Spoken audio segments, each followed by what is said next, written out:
Welcome back to the Demystify Sci podcast. I'm Anastasia. I'm Shiloh. And today we are talking about the neuroscience of intelligence. We've had a bunch of conversations on the show about consciousness, the origin of life, the philosophy of awareness, psychedelics, and something that we haven't really talked about is, what is intelligence? Where does it come from? How do you compute it? How do you evaluate it? And our guide for this conversation is Professor Rich Heyer, who is a retired professor at UC Irvine, who has spent his career studying what actually happens in the brain to produce intelligence as is measured by something like an IQ test.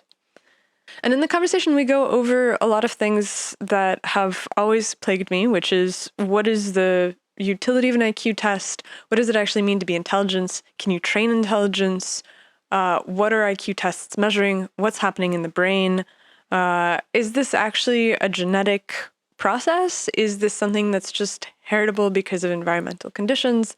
And obviously, Rich has thought about all of these things. And so we get kind of a tour through the last 40 years of the field, which is really interesting. And we get to tackle the question of, is technology actually making us much dumber than we were a generation ago? Remember, guys, this podcast is entirely supported by you, the listeners. We work directly for you. We don't have any sponsors. We don't have external ads on this show. And so we want to ask you to support that which you love.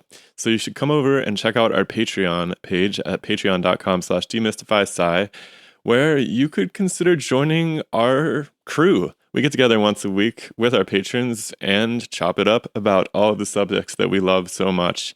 And we would love to hear your ideas and get your voice included in that roundtable discussion.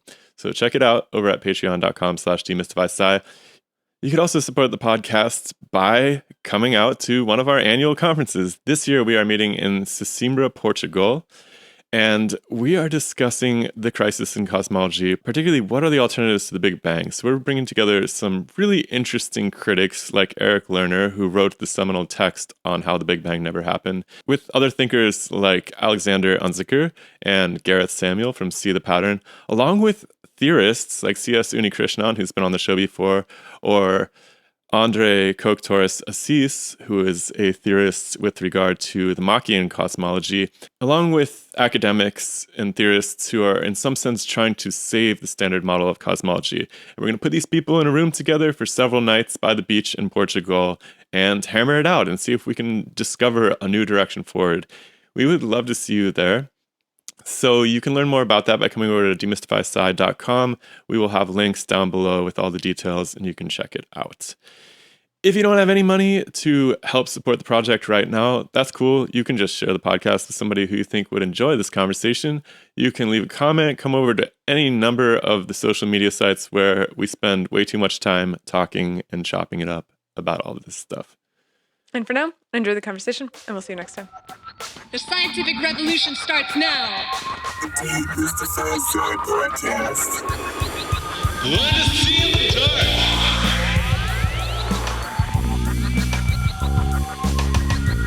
I should say that 98% of intelligence research has nothing to do with group differences.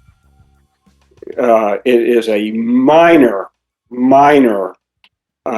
topic, but it gets nearly 100% of attention.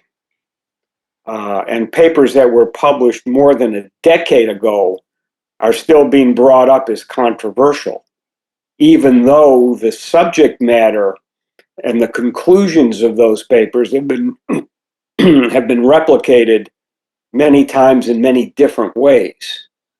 So people in the field kind of know the story. People outside the field, some people outside the field are still focused on controversies from 1970, 50 years ago. So a lot of my time is spent, and I did this with Lex, just kind of debunking people who think they've debunked everything about intelligence, IQ, individual differences, genetics. All the data in all of those areas is really quite strong and not controversial among people who who look at it. My books sell very well to the public.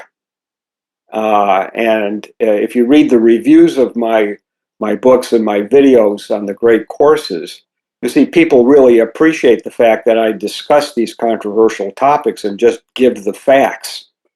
And that is sufficient to debunk the debunkers. So it's frustrating for people in the field because the field has a negative valence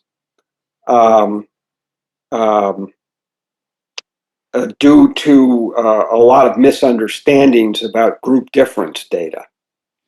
It seems like and people probably, by and large, don't understand the application of intelligence research beyond being used as a weapon in some group identity politics. Like that seems to be the pressure point that people understand that research. So it might be cool to just understand the applications and the utility of intelligence research out of the gate that has nothing to do with group identity politics.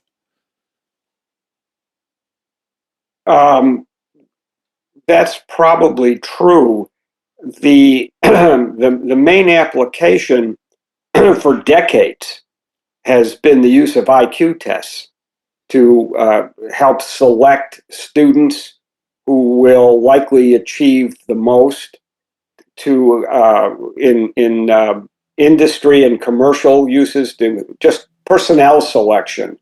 Even in the military, IQ tests and intelligence testing is very predictive, and if used correctly, that's the main utility. But more conceptually, understanding how intelligence happens in the brain, where it comes from, the potential utility there is to possibly treat people with very low IQ.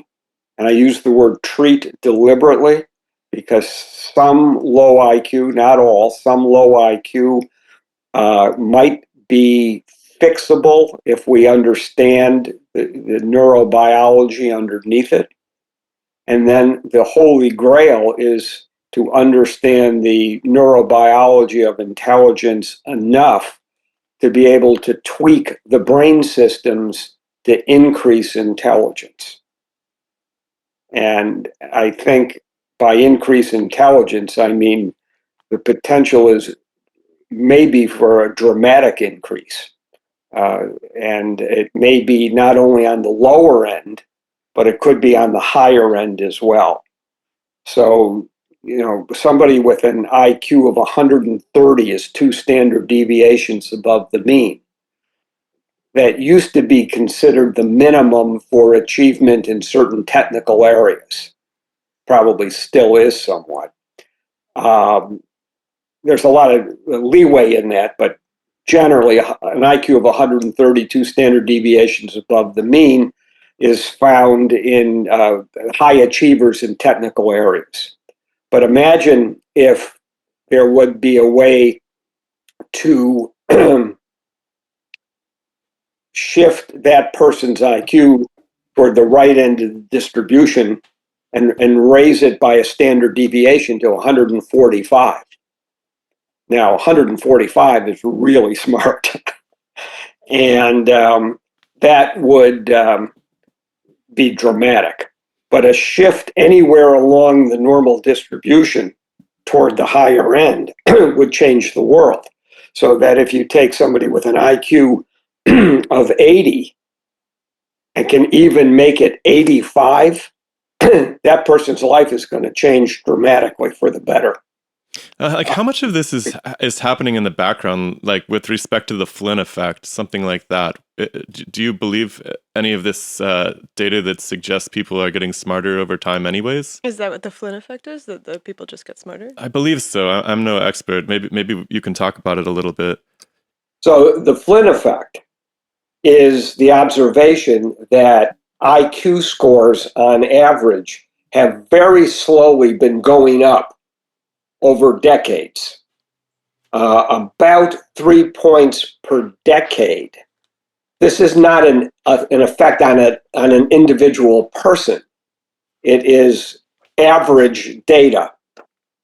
And the reason for this is not completely clear. It's been known for a long time. And the reasons in general, there's probably multiple reasons. Better general health, for example, better prenatal care, things like Sesame Street in young children. And we've written a lot about the Flynn effect. We've reviewed it in my books, and I was editor of a journal that published a special issue on it not very long ago. It's a real observation. There's also some relatively new data indicating that the Flynn effect not only has slowed down but may be reversed. And this is very controversial. It's country by country. There's data from around the world. It's an effect that's been found around the world. The scientific question has always been whether this increase in IQ scores is an effect of the G factor, which is the general factor of intelligence and accounts for half of the variance in IQ tests, or whether it is some other factor or factors. So, for example, kids now playing computer games very young get a lot of visual spatial stimulation. So that might be contributing to the increase in IQ scores. But IQ scores from standardized IQ tests are a summation of a number of different subtests.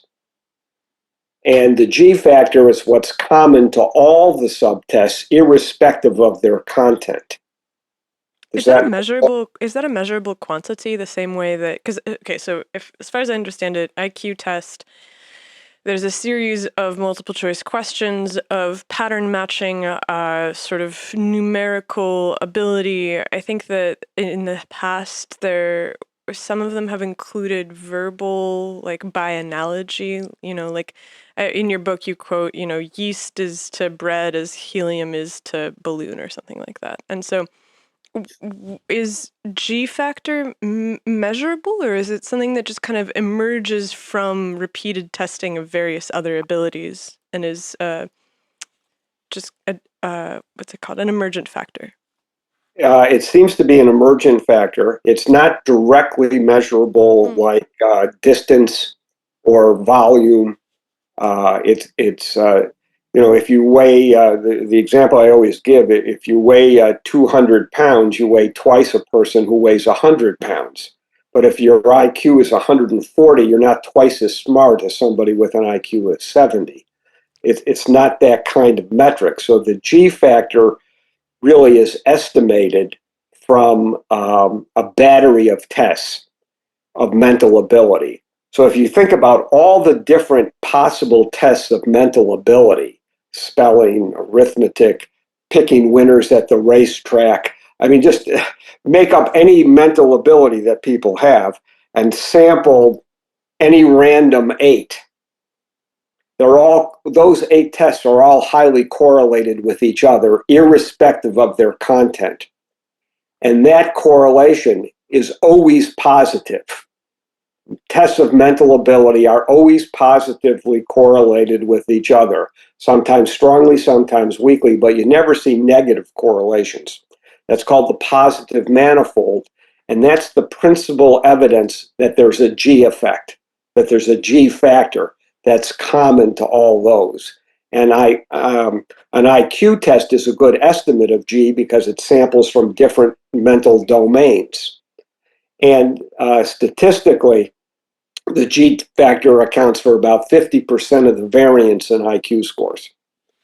So it's the single most powerful factor within what we call intelligence. And most intelligence researchers focus on the G factor or on the visual spatial factor or on a numerical factor. Those things can be separated out as separate from G, but in any predictive situation most of the predictive power you get comes from the G factor. So if you have a test with very low G, it doesn't predict much. And there are some tests that are highly G loaded, and those tests tend to be very predictive. But it's not a measurement where you can double a score and say somebody is twice as smart. Well, as far as I can tell, it's not a measurement even the same way that something like IQ is a measurement where there's a standardized test that you take and get some kind of outcome. Like G seems, is it squishier than IQ? Squishy, I wouldn't describe it as squishy. It's empirical. It's derived by factor analysis. You can rank people on a G score. I see. It's just, is it just more complex to derive because it requires a battery of tests and therefore is less frequently used than something like IQ? Because I hear people talking about IQ a lot, but I don't hear people talking about G very much. That's right. IQ in the vernacular means intelligence, and in common usage. But intelligence, IQ really should refer to a test score, and it really should refer to a test score from a standardized battery. So if you go online and you take, quote, an IQ test, that's a score. Now, it's really funny that you say that because I hear a lot of people talking about IQ, but if it's just the result of a standardized test of some kind, it's very similar to people bragging about their SAT scores. And well, SAT scores SATs are intelligence tests. So your combined SAT score for math and verbal, that's a good estimate of your G factor. And your combined SAT math and verbal score is highly correlated with an IQ score from a standardized test. If you were to take, the SAT and an IQ test, the results would be highly correlated with each other. Is that the same for something like the MCAT or the GRE as well? Yep. Interesting. Yeah. Now the GRE, now you get into issues about restriction of range, because people who take the GRE, you've already eliminated a lot of people, with IQs under, say, 110, 115, 120. So you have a much more restricted range of people taking the test. When you have a restricted range, the predictive power is less. We see this all the time when some official from an elite university like MIT or Caltech, they'll come out and say, well, for us, we don't see any correlation between how well our students do and their SAT scores. Well, that's because they have a very restricted range. There's not much to predict, at students at a MIT or a Caltech. That used to be more true than it is now, since many universities stopped using the SAT and now have a much broader range of mental ability among their students than they used to. What's interesting about those tests is you can get appreciably better at them, at least in my own experience. Like before I went to grad school, I was preparing for the GRE, right? And so I took one just for kicks at first and did all right or whatever, just to practice one. But then I think every Saturday for like 10 weeks, every Saturday morning, I just did a full test. And by the end of it, I could do it almost flawlessly. But I don't think that I actually got smarter over the course of that. I just became more familiar with the sorts of questions. No. A couple of things happened there. You didn't get smarter, but the first test was a bad estimate of your ability because you weren't prepared. Once you prepare and you maximize your ability, the second test was a much better estimate of your ability. So, for example, if you take an IQ test when you have the flu and 102 temperature, you're not going to do very well. You take the test again 2 weeks later when you're fully recovered and you get a much better score. You didn't get smarter. It's just the score is a better estimate of your underlying ability. That's the way I think about it. Could I practice IQ tests the same way? And, after having done a dozen of them or so, could I, test myself Straight into Einstein. straight up into the Einstein levels? No, Okay. unless the test you're using always has the same items. And not only would you be familiar with the items and kind of know the answers, but you could do even better if you go online and find the items and learn the answers before you take the test. I mean, yeah, but it doesn't have anything to do with your ability. Yes, you can cheat. you can cheat. Now, it used to be these items were much more protected, but the most recent new tests are such that they can generate new items for every administration. And it's like the SAT. Every year, the SATs have different questions, but they test the questions to be sure the results are comparable from year to year.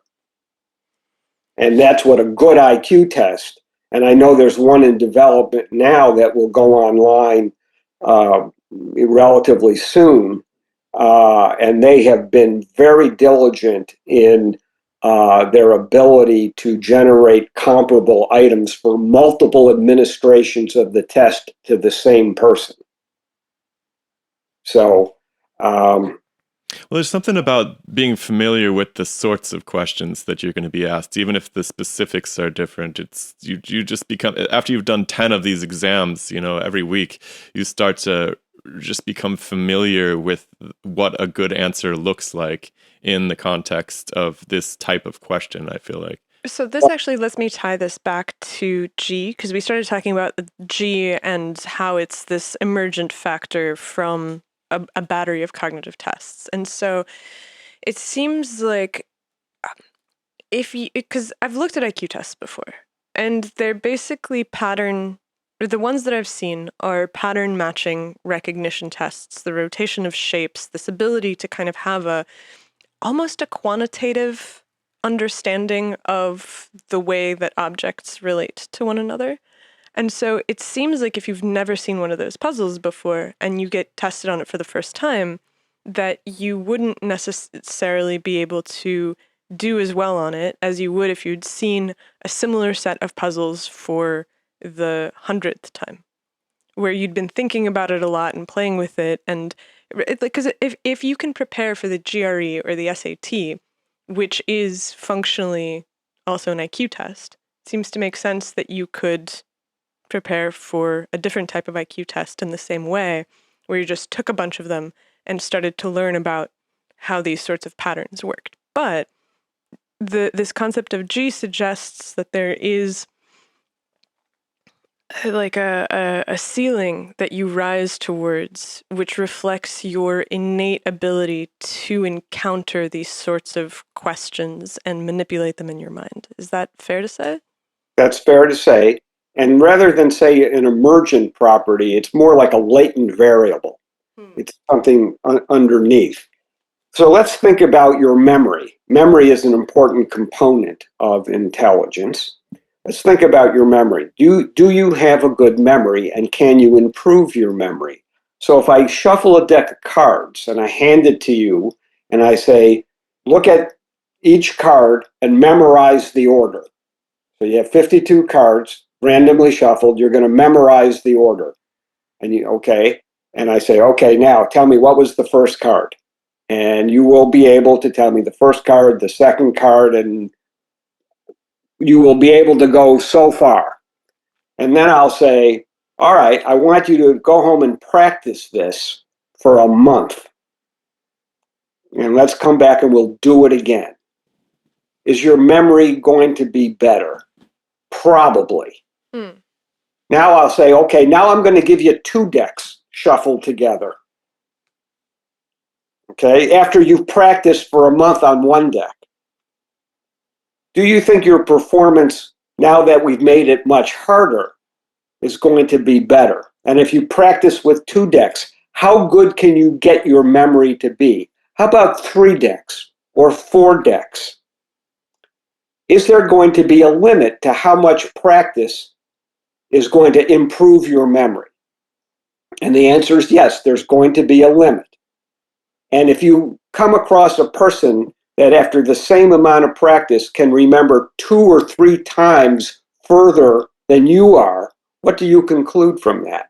That they were more motivated, that they grew up in a household where they practiced their memory more? I mean, these are all hypotheses, and they've all been tested, by the way. I mean, all of the things you're thinking about, well, could it be this or could it be that? This is classic hypothesis testing. And researchers have thought about these things for 50 years, and they have systematically examined whether motivation or practice really improves the underlying G. And it doesn't. Test performance is one thing. And if you prepare for the test, your score will be a better estimate of your underlying ability than if you don't prepare.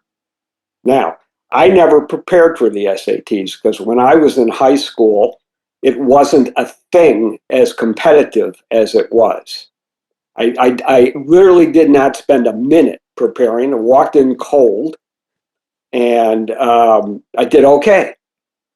You know, by today's standards, not great, but okay. To me, it was pretty good, but by today's standards, it would be okay. And that was a reasonable estimate of my underlying ability. Now, I'm sure if I had studied, if I had gone through the reading list and read all the books that we knew were going to be on the verbal part, and I couldn't answer factual questions about the plot of those books, I hadn't read them. But nonetheless, my underlying ability was at a certain amount that allowed me to go forward in college and graduate school, and now I'm retired, having used my brain for a good part of my life, if not half. What do you make of the phenomenon where people are just, they're like, I'm not a good test taker. Like they have anxiety or something that interferes with their ability to pull off these exams, and motivation as well. Because like I did okay on the SAT also, and I didn't particularly prepare for it, but I think that was because I wasn't so motivated. Like I didn't have any intellectual ambitions at the time really at all. I figured I'd just go to college. It wasn't that big of a deal. I didn't really want to go to Harvard or anything like that. And so by the time I wanted to go to grad school, I actually did like have a program. I wanted to go to an elite program, and I was super motivated to get good at this test. And so I had, I think, a much different outcome at the end of the day. So I'm curious, like, to what extent this It's been studied a lot. and motivation plays into this. It's been studied a lot, and there are a lot of surprising things in intelligence research. And one of the surprising things is motivation has almost no impact on test scores. Almost none. That's really surprising to That me. is very surprising. And not my experience either. That's really surprising. Because you're thinking about your motivation, but you're an intelligent person at the high end. You have to think about motivation across the whole spectrum. And for somebody who has an IQ of 90, and they are motivated and they want to do well, their test might not go up, but there is evidence that people with IQs under 100 who go to college actually can do well. That's where motivation makes a difference. Is there any correlation with motivation and intelligence? Now, Interesting. Okay, well, so intelligence. I mean, intelligence is correlated with a lot of things. A lot of things, almost everything in a way, because it's such a fundamental part of human beings, and human beings vary tremendously along the dimension of intelligence. Not everybody processes information in the same way, just like some people have good memories, some people don't. But this thing about not being a good test taker, it's like a person who can't lose weight saying, well, I've just not motivated, or these are excuses. But when you actually study it, you can take people who say they're not good test takers and say, well, if it's due to anxiety, suppose you have a low-dose anti-anxiety drug. Will you do better? I mean, you can test all these things. Do they? And it all turns out that it's not sufficient to explain much of the difference among people. And in individuals, it might be, but in general, you can't find the effect in group data. So I don't think, I would concede there are a lot of factors that can affect a person's test score, but the interpretation of that is that that test score is just going to be a bad estimate of what the test is trying to get at. Well, and I mean, I think that the reason that this is so difficult is because fundamentally we live in a society where intelligence is, or IQ, or this G factor is a massive predictor of how you are going to do inside of the society. And motivation and anxiety, I'm sure, play some confounding role in this, but from the literature on intelligence that I've read, it's basically that there's a breakdown of how far up the scale you are and whether or not you will go on to produce various artifacts that are useful for cultural progress, whether that's technologies or symphonies or scientific papers or any number of things that we look at and we value as being the pinnacle of achievement in our society. And I think that the argument that's being made for IQ research is that, okay, you have people that are on a scale. It appears that this is one of the really interesting things that I saw in the book, which is that heritability of intelligence appears to increase with age. Yeah. Which to me speaks about something about the domestic environment, but we can come back to that in a second. So you basically have this case where heritability increases with age. So children that are below the age of 5, I think, have, for them, intelligence appears to be less heritable than for somebody who's like 15 and onwards. And so you end up crystallizing into this position on some kind of scale that is a readout for how much you're going to be able to accomplish in society. And the debate really comes down to, okay, well, what do we do about that? Like, what do we do about the fact that some people might have inherently different abilities? And that's a very uncomfortable conversation because in the past it has ended poorly. Like, I think that the social programs that have arisen as a result of people wanting to make society better and stronger have often been, we can start with like distaste. They range from distasteful to harrowing. And I think that that's the thing that's, I don't want to say creepy, but I'm going to say creepy. Like, that's the thing that's creepy about this conversation, because there's an undercurrent of it. It's like, okay, IQ is predictive of success. What now? Like, can you, for frame of this, I know that there's a breakdown of the various things that you're able to do at various IQ levels, and I don't have it off the top of my head. Can I, you? by the way, just add that it's not just like technical abilities, it's also like whether you'll be a criminal or like whether you're able to stay married in the long run. Like, It's lots literally of like success mental there. illness, like you said, criminality. I mean, It's the just, divorce one's crazy for me. That's the most interesting, honestly. Well, inversely, or let's. I mean, you said a lot of things I there. know. I'm sorry. I tend Let's to. let's try to unpack this a little bit. You mentioned culture first. Would it surprise you to know that the G factor is found throughout the world in virtually every culture that's been tested, over 100 of them? Would that surprise you? And that Found? What do you within that culture, that G factor predicts success within that culture, however that culture defines success. So that's just out there, okay? So it's not culture specific. The G factor is not culture specific. But let's go to the creepy part. Is it creepy to acknowledge that people differ on their athletic ability. Is that creepy? If you lived in a society that prized athletic ability over everything else, then perhaps. I think that that's where it becomes, that's where the screw turns, right? Because you're like, we value this to a degree where we have funneled all of the smartest people that we have to go work in Silicon Valley to boot up the machine god, and we pay them gobs and gobs of money. And that means that if you, like, all of the socioeconomic inequality that falls out of that is directly tied to the fact that, like, well, okay, you're just not smart enough to go work at Google or Facebook or OpenAI or any of these companies. And that means that your life is going to suck because you're going to work at a Walmart.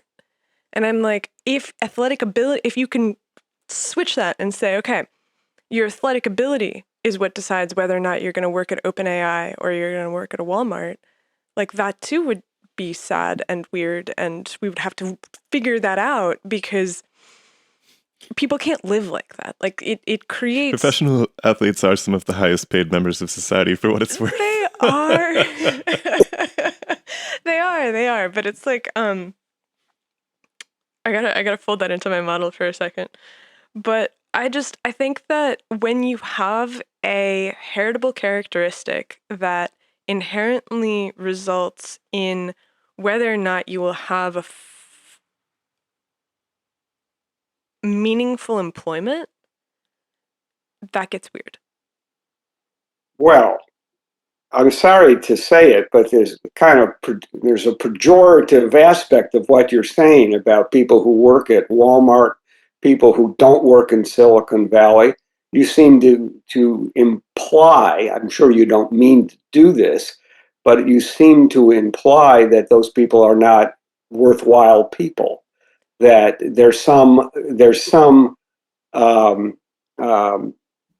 characteristic that adheres to smart people, that somehow they're better, they have better lives. They're not treated by they're paid better. They're paid better, and they're treated better by their employers. Like, I know people who work in Silicon Valley, like, people at Google, they have funds that the company pays for massages for them. Like, when Walmart is paying for massages for its cashiers, fine. Like, great. Like, that's equivalent. I'm not talking about intelligence or worth. I'm literally talking about, are you going to go to work and get shat on by some, like, middle management bureaucrat who hates you? Or are you going to be able to do something that feels like you're changing the world? It's like, this is the distribution that lies before us. And this is the thing that's creepy, where it's like, the fact that you don't have something that appears to be heritable is what dooms you to this life of getting just bullied by somebody. I've worked menial jobs before. It's a really hard situation to find yourself in, especially if you want to have a family, especially if you want to have a house, especially if you want to, like, be able to relax every now and then and get a massage. Well, two things. Intelligence is not the only predictor of success. There are other important aspects. Intelligence is only one. We all know intelligent people that we wouldn't hire to work for us if we had the opportunity, if we needed something done. If I need, skilled things done around the house, it has nothing to do with giving IQ tests to anybody.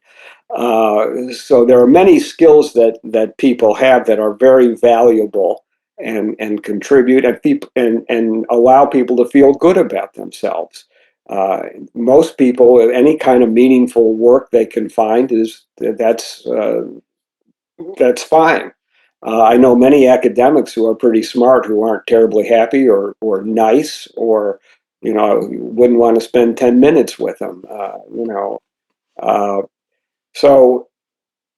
And what you're basically saying would justify a Herculean effort to fund intelligence research toward the goal of increasing IQ for people.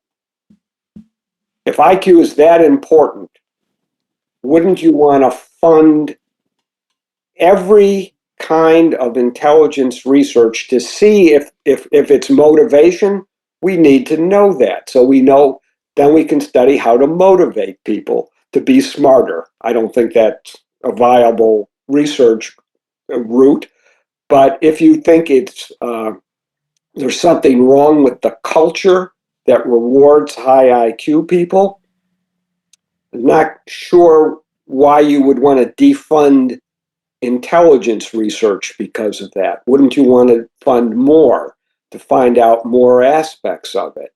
You know, Charles Murray wrote a whole series of books about the role intelligence plays in social class and society.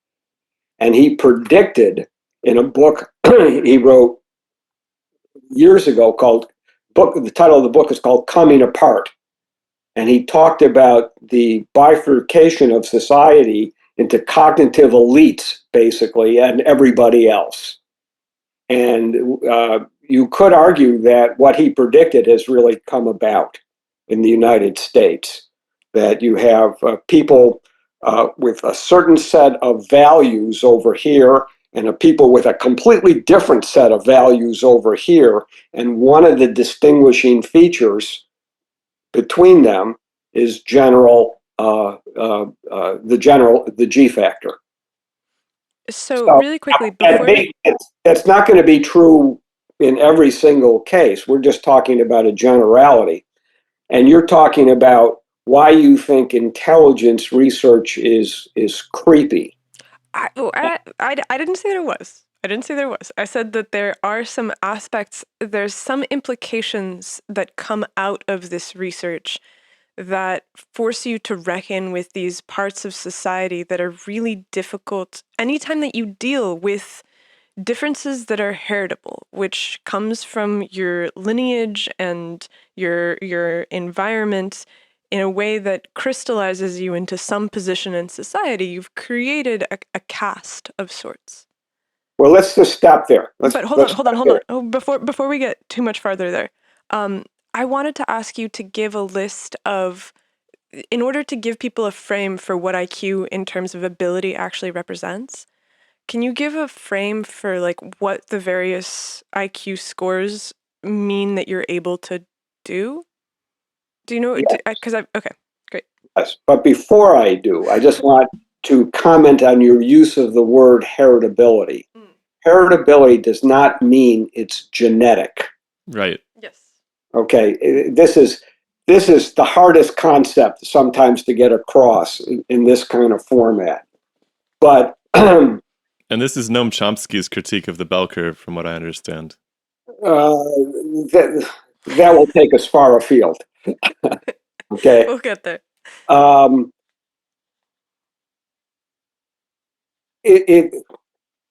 It's not a fair critique. Let me just say that. All right. At best, genetic influences on the G factor account for not 100% of the G factor. There's anywhere between 20 and 50% of the G factor that's probably not genetic. So that leaves a lot of room for research on social, cultural, environmental factors. The problem is there is an interaction between gene influences and environmental influences. They interact. So it's very hard to say, to give the percentages I just gave. There's a lot of caveats to those percentages. Some people, principally in behavioral genetics, believe that those interactions are so complex that we will never understand them. A subgroup of those people go further and say, not only are they so complex that we'll never understand them, but therefore we should not study them because they lead to these creepy ideas about group differences. And we don't want that. Okay? So But there are other people, like myself, who believe, based on the history of science and being somewhat ignorant of the technical details of behavioral genetics, that sooner or later, these problems that look to be so complicated that they're intractable, that the history of science tells us they're not. Mm. And we will at some point understand this interplay between genetic and non-genetic factors. And in that knowledge, we will uncover aspects of brain neurobiology and brain mechanisms that we might understand enough to tweak this way or that way, with possibly very positive effects. So that's the big picture. Now, going back to your question about what what some of these IQ levels are good for in terms of vocations. If you want to go to a technical career, if you want to go to graduate school, say in chemistry or physics or any of the STEMs, engineering, usually a minimum is about 120. That's a minimum. You're more likely to find the average to be 130, 135, something like that, depending on what school you're looking at and how selective they are. Wow. And in something like medical school, it's about the same. You have a range, but if you have an IQ less than about 120, you're going to struggle in these more technical aspects because they require a certain amount of abstract reasoning. And that's what the G factor predicts, is abstract reasoning. To any profession or vocation that requires abstract reasoning and learning on your own from complicated material, you got to be around 120 or higher. It used to be that the average college student in the United States, the average was about 120.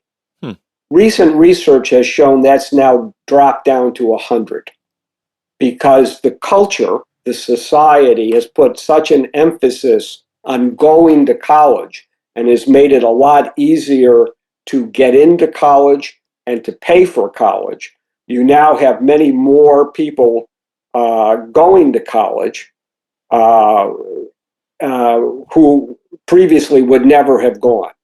And one result of that, because you want people to succeed, is that colleges and universities have created ways within the college and university for people to succeed without a whole lot of abstract reasoning. You know, they have majors now that are not terribly academic. You know, I'm not putting, for better or for worse. You can make an argument that this is a good thing. You can make an argument that this is watered down college. I'm just kind of telling you what I think has happened. So I think it goes one step worse than that in my experience teaching at the university, where you actually have a slew of bureaucrats that have created ways to allow people who probably don't deserve to pass a class based on, so-called like disabilities. Honestly, it all falls under the blanket of disabilities. Like, I'm at the university constantly being chased around by these officers who are telling me, like, this is like worth a story just so people know what I'm talking about. Like, I have this happens to me periodically. Like, a student will say, I can't come to class this week, or part of my disability accommodation says that I'm allowed to miss classes sometimes because I have anxiety, let's say. And I'm like, okay, cool. Well, if you miss class, that's fine because I upload all my lectures to YouTube. So you can just watch the YouTube lecture and send me like a couple deep thoughts so that I know that you watched it. And then I get chased down by this disabilities officer who's like, that's not really fair. This student doesn't really have to actually go to class if they don't want to. And I'm thinking, 30 years ago, there's no situation where a student gets to not do the work for a course and still get the credit for the course. And so I feel like we're actually making it so that people can get degrees without actually doing the degree work at the end of and the worst case scenarios this happens. Well, when we were teaching at Columbia, this was already happening. I That remember was the real shocker. we went Yeah. through, so it was a microbiology course, laboratory course, and, we're evaluating the students all semester long, and I'm like, okay, these kids are definitely going to fail. These ones are the C students, Bs, these are As. And then we sit down with the professor and to figure out the final grades, and he's like, okay, so we're not allowed to give less than a B. And I'm like, excuse me? And he's like, Like yeah. kids who didn't do the final project.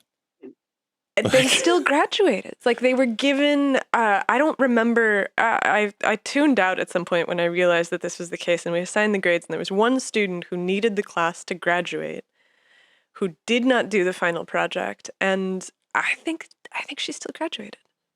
It was one of the most harrowing experiences, because I realized that higher education is a business where the customers are the students, and the customer is never wrong. And so if your student wants to graduate and they're paying you $60,000 a year, well, then by God, you're going to graduate them. That would be insane not to. And so there's clearly some kind of erosion that's happening, and I totally agree. And I just want to make, like, Shiloh's experience at this university has been really wild.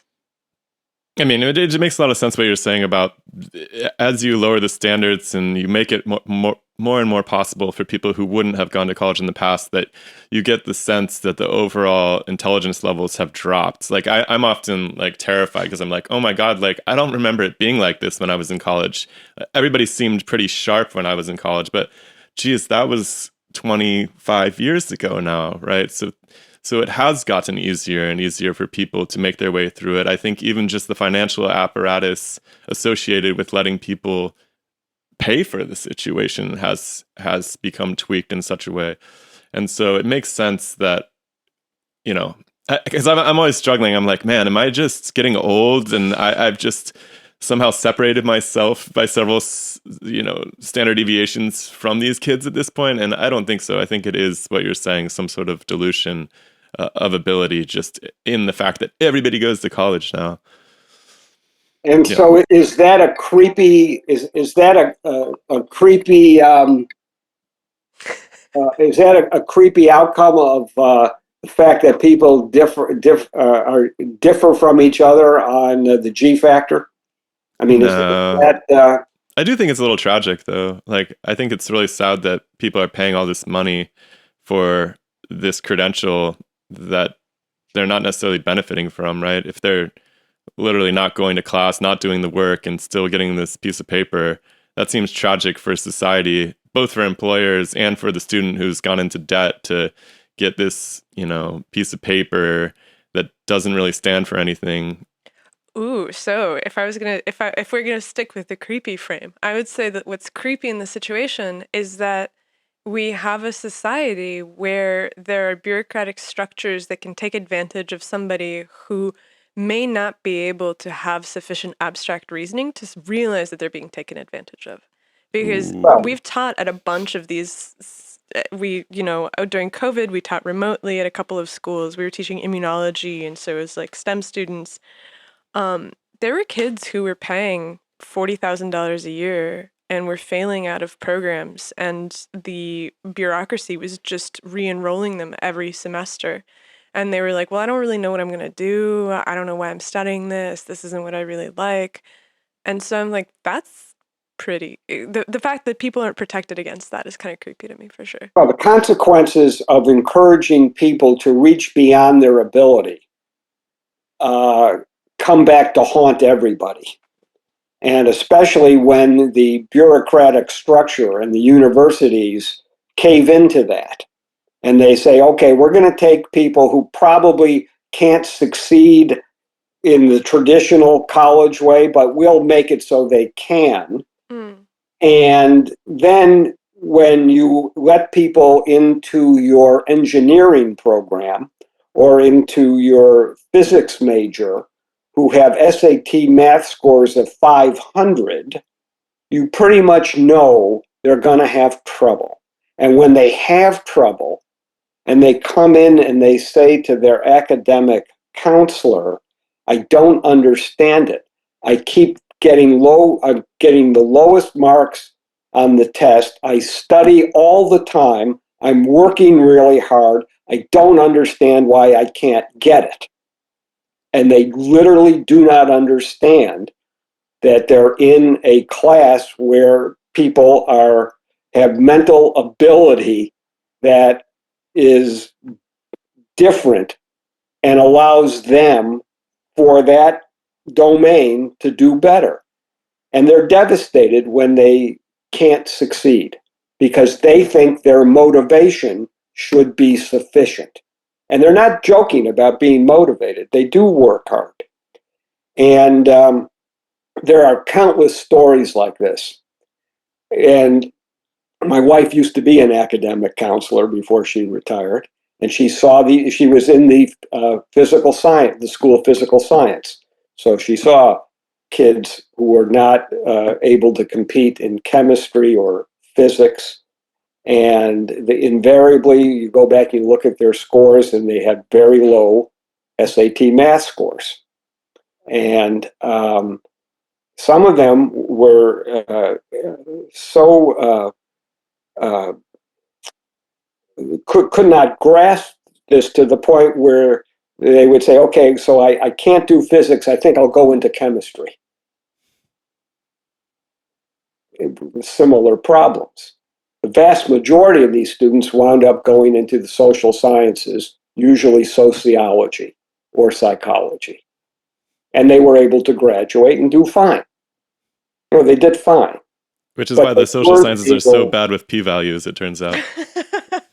Well, anyway, the problem with not recognizing that people differ for whatever reasons on their intellectual ability, principally the G factor, not recognizing that and believing that it's not true or that it's malleable in some way has led to social policies with good intentions that haven't worked. Mm. Well, so hey, let's finish that the scale of abilities. So at 130 and above, we're in elite graduate programs, technical fields of physics and chemistry. Sure. Yeah, if you have an IQ score of around 100 plus or minus, that's completely sufficient for most jobs. If you for most things.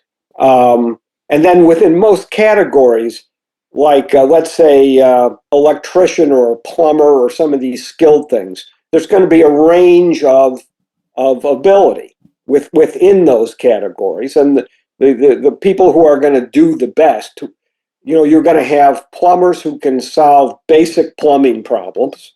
And then you're going to have plumbers who can come to some custom warehouse or something with a problem that is not clear, and they're going to figure it out,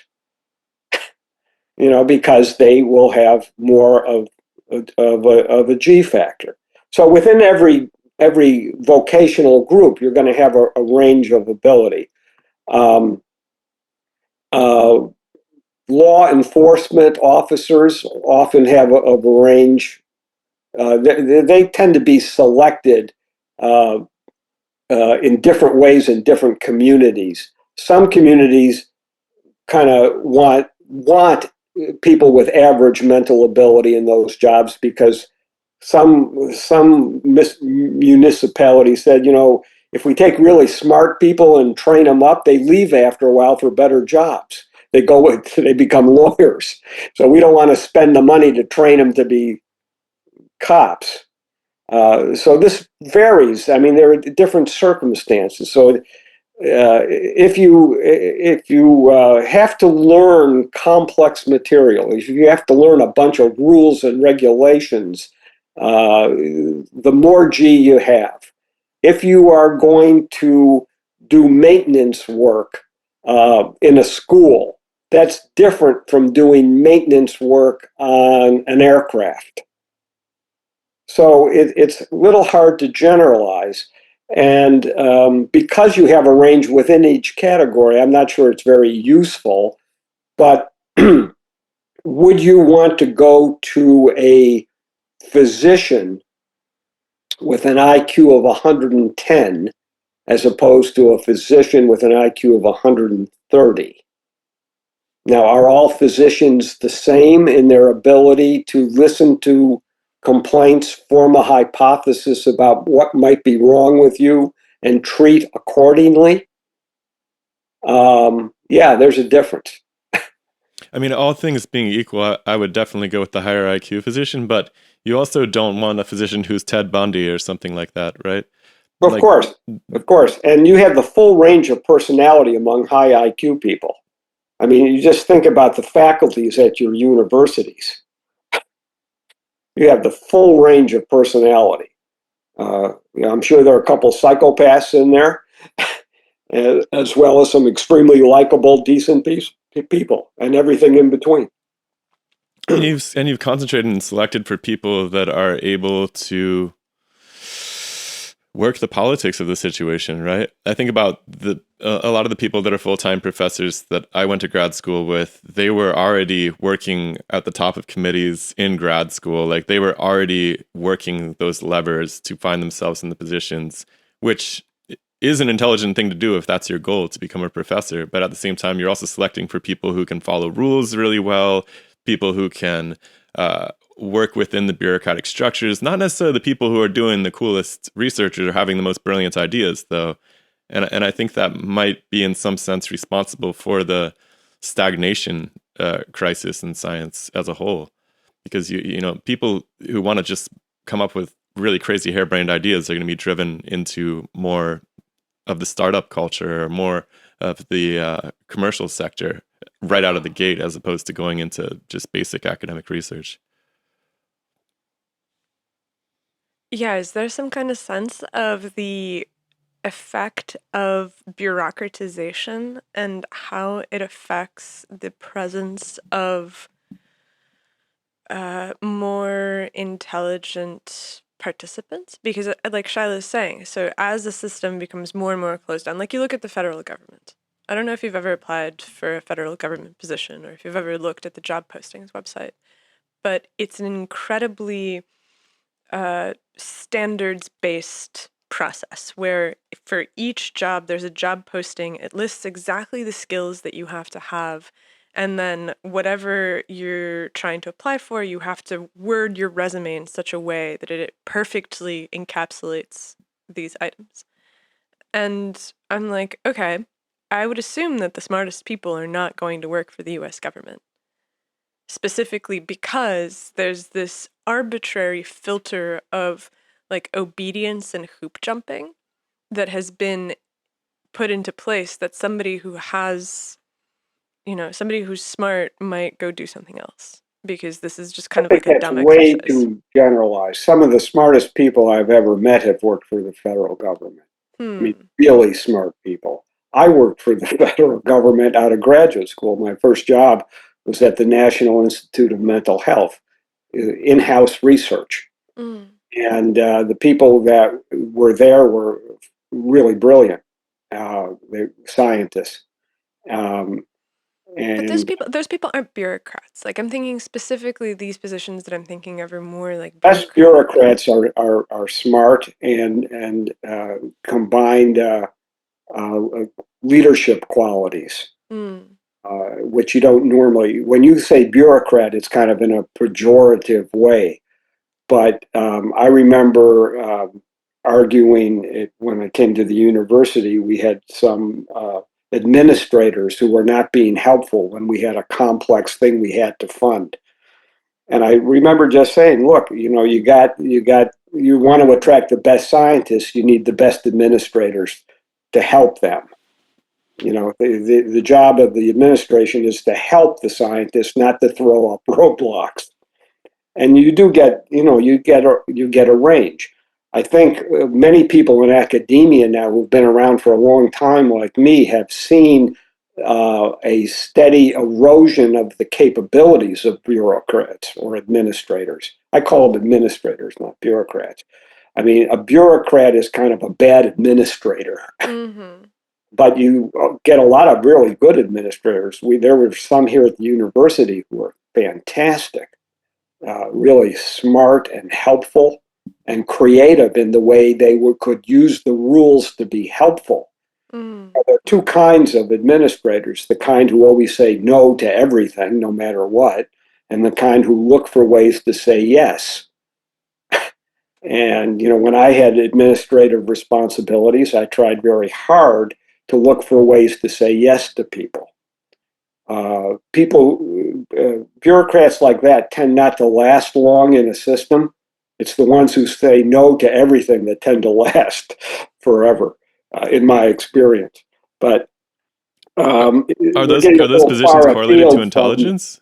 I'm sorry. Are those positions correlated to intelligence, like your ability to, like, scarcity mindset, this idea that you can't pull it off? Intelligence. If you were to, I guess, have a poll among faculty to rank order their administrators on their effectiveness, I think that rank order would correlate with the rank order of those administrators' scores on IQ tests. Not perfectly, because there's more to any job than just raw G factor. There's a lot more, even among scientists.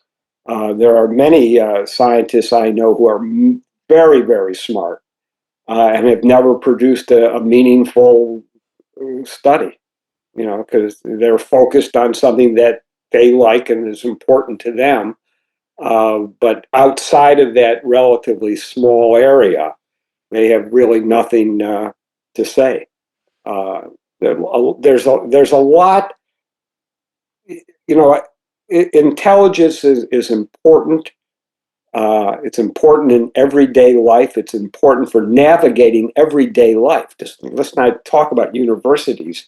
There's a whole set of unique problems to universities. But I often say when in public lectures, if you want to understand how IQ impacts people on everyday life, watch Judge Judy and the cases she deals with, and the kinds of problems people get into, because in many cases, just a lack of their reasoning ability to figure out a more positive solution to the problem so they wouldn't wind up in court. Or when she tries to explain her decision and she says, "Do you get it?" And people say, "No, actually, I don't." This is real life. This is the range of people. So when we sit around and talk about this from our own experience, we have to appreciate that we're in a bubble, that almost everybody you know and invite to dinner that you would call a friend is a college graduate. Almost everybody, maybe everybody. And that creates these bubbles that you want to think about what life is like for people who work at Walmart, and they could be much different from what you're imagining them to be. Much happier, much more satisfied. They might have wonderful family connections and family life. And they may not appreciate the fact that you think they're going to work every day with a chip on their shoulder or not having a good life, because possibly from where they started to where they are now through Walmart, they feel great about things and their level of achievement. So we have to be very careful not to be pejorative about the full range. I mean, we all have stereotypes that we deal with.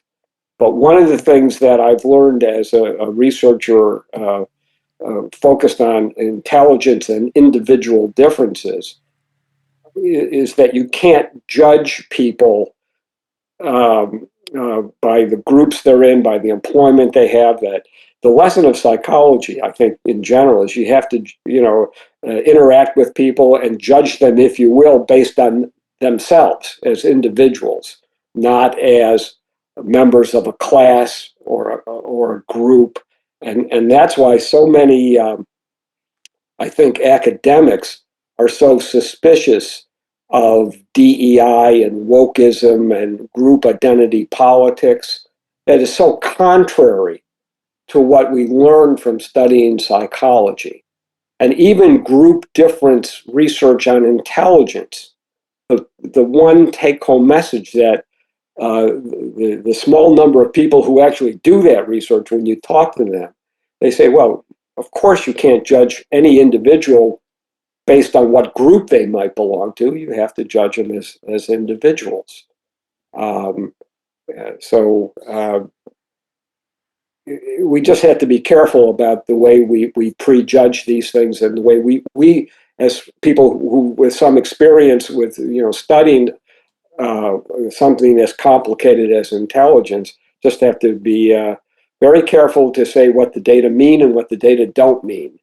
And my goal would be at the end of the day to minimize the creepiness that you described, which is a real thing.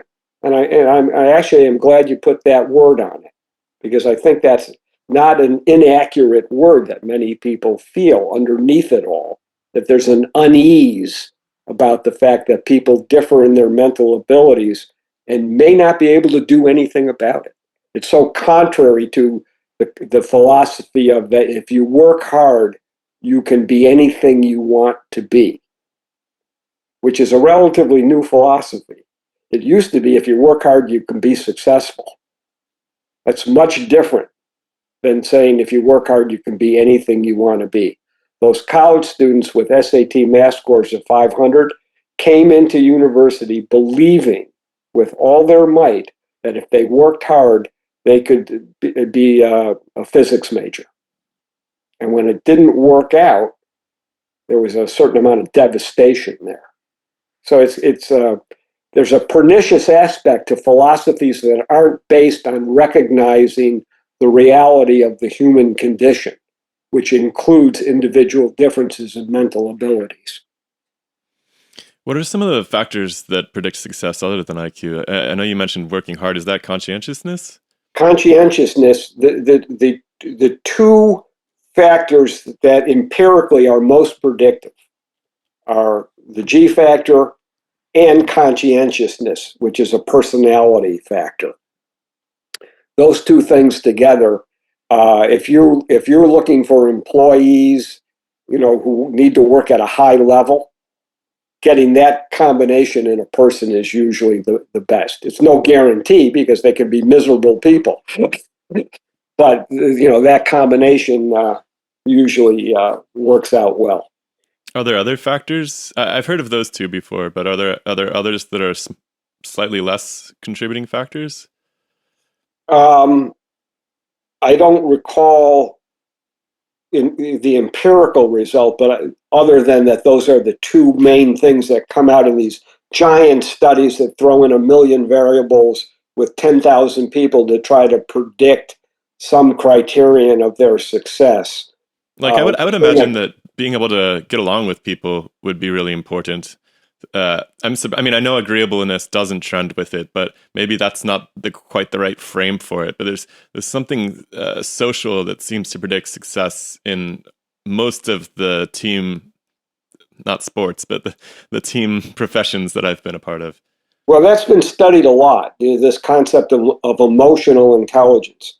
And when you put measures of so-called emotional intelligence together with G factor and other cognitive measures, and then you put them all into a statistical method called regression analysis, and you try to predict something, the two most predictive things that come out are the G factor from your cognitive battery and a conscientiousness factor, and everything else barely improves the predictive validity.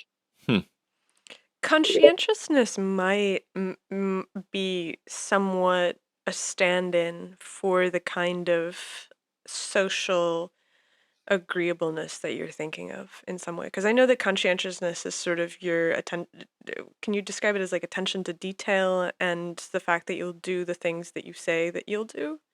And is that a I think that's all general? part of conscientiousness. I mean, you can only split these things so far. Yeah. But I can tell you, I've sat in faculty meetings with very bright people who are just miserable SOBs, just miserable people.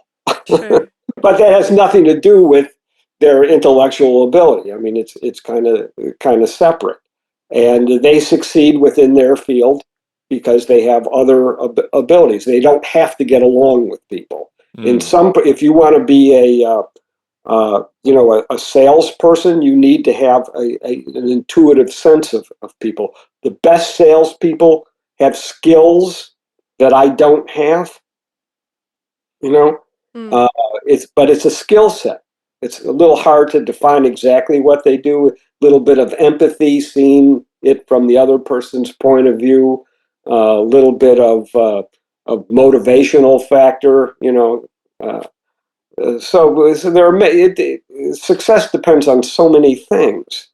I can only speak to what I know empirically about cognitive measures. I know when you add in social economic status, it doesn't increase the predictability from what you get with IQ tests, because social economic status is completely confounded with IQ, Mm. because social economic status is based on your education and how much money you make, both of which are completely correlated with IQ. And with So your development as a founding human there, being. when you statistically separate it out, it's the cognitive measures that provide the predictive power, and the others really don't have any added variance in most big studies. There have been very big studies of this. Seems like some of the social stuff might be folded into IQ to Nastia, because like the divorce one is really crazy to me. I'm wondering if you can comment on that, but like your ability to stay married is really tightly correlated with your IQ. And I wonder what you make of that. I don't know. I just don't know. Any one of these things is overdetermined. There are so many factors that are involved. I'm not actually aware of a correlation between staying married and IQ, so I don't know about that one. Yeah, I mean, I just pulled it off of Wikipedia. There's like a list of correlations for different IQ bins, and everything from whether you have been in penitentiary to staying married, and I forget all of the ones, but that was Well, I think the those one that come really from. stuck. There are these longitudinal studies with thousands of people and all kinds of variables, and you can find these correlations. I don't know how strong those correlations are, uh, and it's probably tapping some other cognitive ability, like being able to discuss different things without arguing or something like that. I don't know. Are you married, by the way? I am. Yeah, so With like there's divorce. something deeply related to problem solving about staying married, as far as I can tell.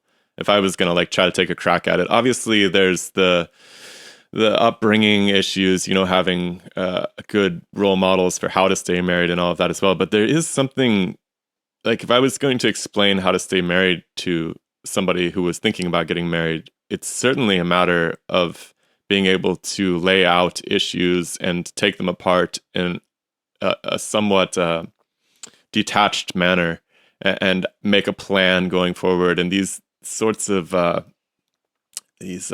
planning, the abstract planning in particular, seems like it could actually be related to what we think of as smarts or intelligence. It's a good hypothesis. Is an idea. Um, I wanted to ask you about drugs. So if we can, nootropics, for instance, have become really popular in recent years. Obviously, since the 50s, amphetamines became, wildly popular. And they're often prescribed to kids who are underperforming on different tests and so forth. And I'm curious if we can drug our way into being smarter, or if that's an illusion of sorts. The short answer is no, we can't. Bummer. The long answer is maybe in the future we might be able to. Mm. All the drugs and supplements and all that stuff now that's highly promotive and wildly popular, the empirical evidence that it increases the G factor is zero. There's no evidence that the G factor is increased by anything. That is really surprising to me. In a person. In a person. And for me, when people talk about increasing IQ or increasing intelligence, to me, the proof of that would be if you could increase the G factor. You can increase a score on a test by maybe giving some drug that will enhance attention in a person with attention deficit problems. But it's not clear that if I took an attention-enhancing drug, I would do better on anything. I can focus my attention and reasonably well, and I'm not sure a drug would do anything. And there's no evidence that I am aware of that you have better. Well, I shouldn't say that, because there's a lot of research for decades on fatigue in the military, fatigue air traffic controllers, and sometimes taking something like amphetamine is like taking a cup of coffee and some caffeine. You do perk up, and you might be able to perform various cognitive tasks better. That's not the same as increasing intelligence. As a matter of fact, if you think that caffeine or an amphetamine can increase your mental processing speed in terms of reaction time tests, but doesn't do anything on your performance on a G factor test. So again, the short answer to your question is none of these drugs that people think are raising their intelligence, as far as I can tell, there's no evidence for that. When I say it might be the case in the future, that's based on where I think neuroscience research on intelligence might lead us. Once we understand the neuroscience of intelligence down below circuitry level, either to neuron level, synapse level, neurotransmitter level, some other gene product level, we might be able to discover drugs or create drugs that would do something that would allow people to learn faster and remember more. One definition of intelligence we really haven't gotten to is that intelligence is nothing more than individual differences in learning and memory. Now, you can increase your memory ability, but only to a certain point. And when you maximize your memory, that's probably a good estimate of your underlying G. And the same with learning ability. Not everyone can learn everything. There are, I did not enjoy physics. Been okay, but being an okay physicist is not really a goal. My mind just didn't work that way. Whereas I actually gave a talk once at Fermi Lab to a room full of theoretical physicists. They were quite interested in this whole concept of intelligence and the G factor. Their minds work a little differently. in many cases. They have an ability to, it might be a visual spatial ability. They just can see the world a little differently. They wanted more equations. Yeah, so whether or not there ever will be a drug that I could take to see so I would see the world the way they do, wouldn't that be interesting? Certainly would. Yeah, maybe we can pivot towards the neuroscience a little bit and like peel back the abstraction layers down to the neuron. Pardon the interruption, but I have to ask you for a favor. If you are listening to this conversation and you like what you hear and you've listened to a couple more and you're like, how can I support this podcast? You can come over to patreon.com/demystifysci and join our crack team of patrons that gets together once a week to chop it up about everything that is happening in the world of science. And you should also check out the link in the description below for our upcoming cosmology conference, Beyond the Big Bang, which is happening in Sesimbra, Portugal this June. For now, back to the conversation. Something that I saw in the book was that it seems like intelligence is not a thing that happens because there is a single region of the brain that suddenly fires up and it's like, this is the place where smarts are. It's this efficient connectome of the brain. Is that a fair way of seeing it? Yes. It for a long time, it was believed that intelligence came from the frontal lobes of the brain, and there was some evidence from neuropsychology, people with brain damage, and it seemed like it made sense that the frontal lobes, which were more evolutionary recent, would be the seat of intelligence. And then brain imaging came along. And we did one of the first brain imaging studies of intelligence in 1988, a long time ago. And it was with a technology called positron emission tomography, or PET. And I had come to UC Irvine because people I had worked with at NIMH had moved to UC Irvine and acquired a PET scanner. It was very expensive, very logistically difficult to use because it required radioactive isotopes with short half-lives.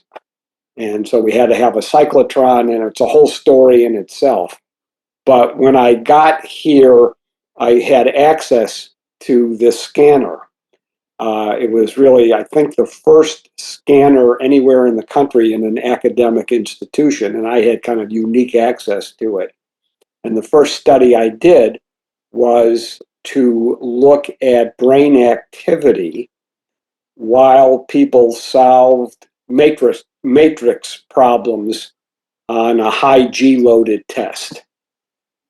And the way positron emission tomography works is that you inject a radioactive glucose or sugar, and it takes 30 minutes for the brain to take that radioactive sugar up. And so the parts of the brain that are working the hardest need the most energy and take up the most sugar. And so when we would inject the radioactive glucose, have people work on the matrices test for 30 minutes, making a picture of where that radioactivity accumulated in the brain during the 30 minutes. And then the subsequent brain image showed where there was more activity, where there was more radioactive glucose. And we wanted to see, back in 1988, what parts of the brain were most active, what parts of the brain lit up the most while people did an IQ test, basically. And we did find a number of areas that were metabolically active with this radioactive sugar. But the surprise was, the more active those brain areas were, the less well people did on the test. It was really a surprise. We didn't expect that. We expected the harder the brain was working, the better people would do, and it turned out to be exactly the opposite. One of the nice things about doing this kind of work is that when you have a hypothesis and the data come in and show you exactly the opposite of what you thought would happen, that's kind of an exciting thing. And we interpreted this inverse correlation between metabolic activity in these specific brain areas and scores on the IQ test. We interpreted that as evidence that it wasn't how hard your brain worked that was related to intelligence. It was how efficiently your brain worked. And that was the origin of the brain efficiency hypothesis, which has now been studied by groups around the world and still is being studied to try to understand what brain efficiency actually means and when it is relevant. So is the efficiency in the circuitry? Is the efficiency in the neuron? Is the efficiency in the synapses? And there have been studies at each of those levels, circuitry level, neuron level, and synapse level, trying to understand this concept of brain efficiency, which now is being recognized and thought about in the world of artificial intelligence and how these algorithms can be efficient to mimic how the brain is efficient. So, for example, we did a follow-up study where we wanted to see what happened in the brain when people learned a task. And ordinarily you would say when somebody gets really good at a task, their brain should be working harder. We had the opposite hypothesis based on our first study. We thought as you learn something, your brain will become more efficient. And our study, the question was, when we were designing the study, what did we want people to learn and do over the course of the 30 minutes required by this radioactive sugar that we were going to inject in the PET scanner? And I'll just tell the story because it's historically interesting. This was back in the late 1980s. I went to the computer software store. There actually were stores that sold boxes of software. And I was talking to the guys there, and I said, I described what I wanted. And they said, well, maybe a flight simulator. We got this really cool flight simulator. I said, well, that's interesting. We could learn how to do this and have people practice and then scan them again. But then they were stacking up on the floor this like pyramid of boxes, something called Tetris. And I said, well, let's take a look at this. And so they opened the box and they would put it in a computer there because you could try these things out. Completely different world. You couldn't download anything. And the internet was just kind of getting started. And I immediately thought this was the perfect task because it was very simple rules and an enormous learning curve. You could get really good at this. So I bought a copy of Tetris on floppy disk, 5.25-inch floppy disk. And I got college students to come in who had never, at this point, almost nobody had played Tetris. Almost nobody had ever heard of it. And they came to my office and practiced every day. They had to come to my office because nobody had a PC at home, like nobody. And they practiced every day for 50 days. And if you don't know, Tetris is this visual spatial game, requires a little fine motor control. And the game goes faster and gets harder the better you do. So the more you learn it, the faster and harder it gets. And we scanned people the very first time they played after a little bit of practice, just so they knew the rules.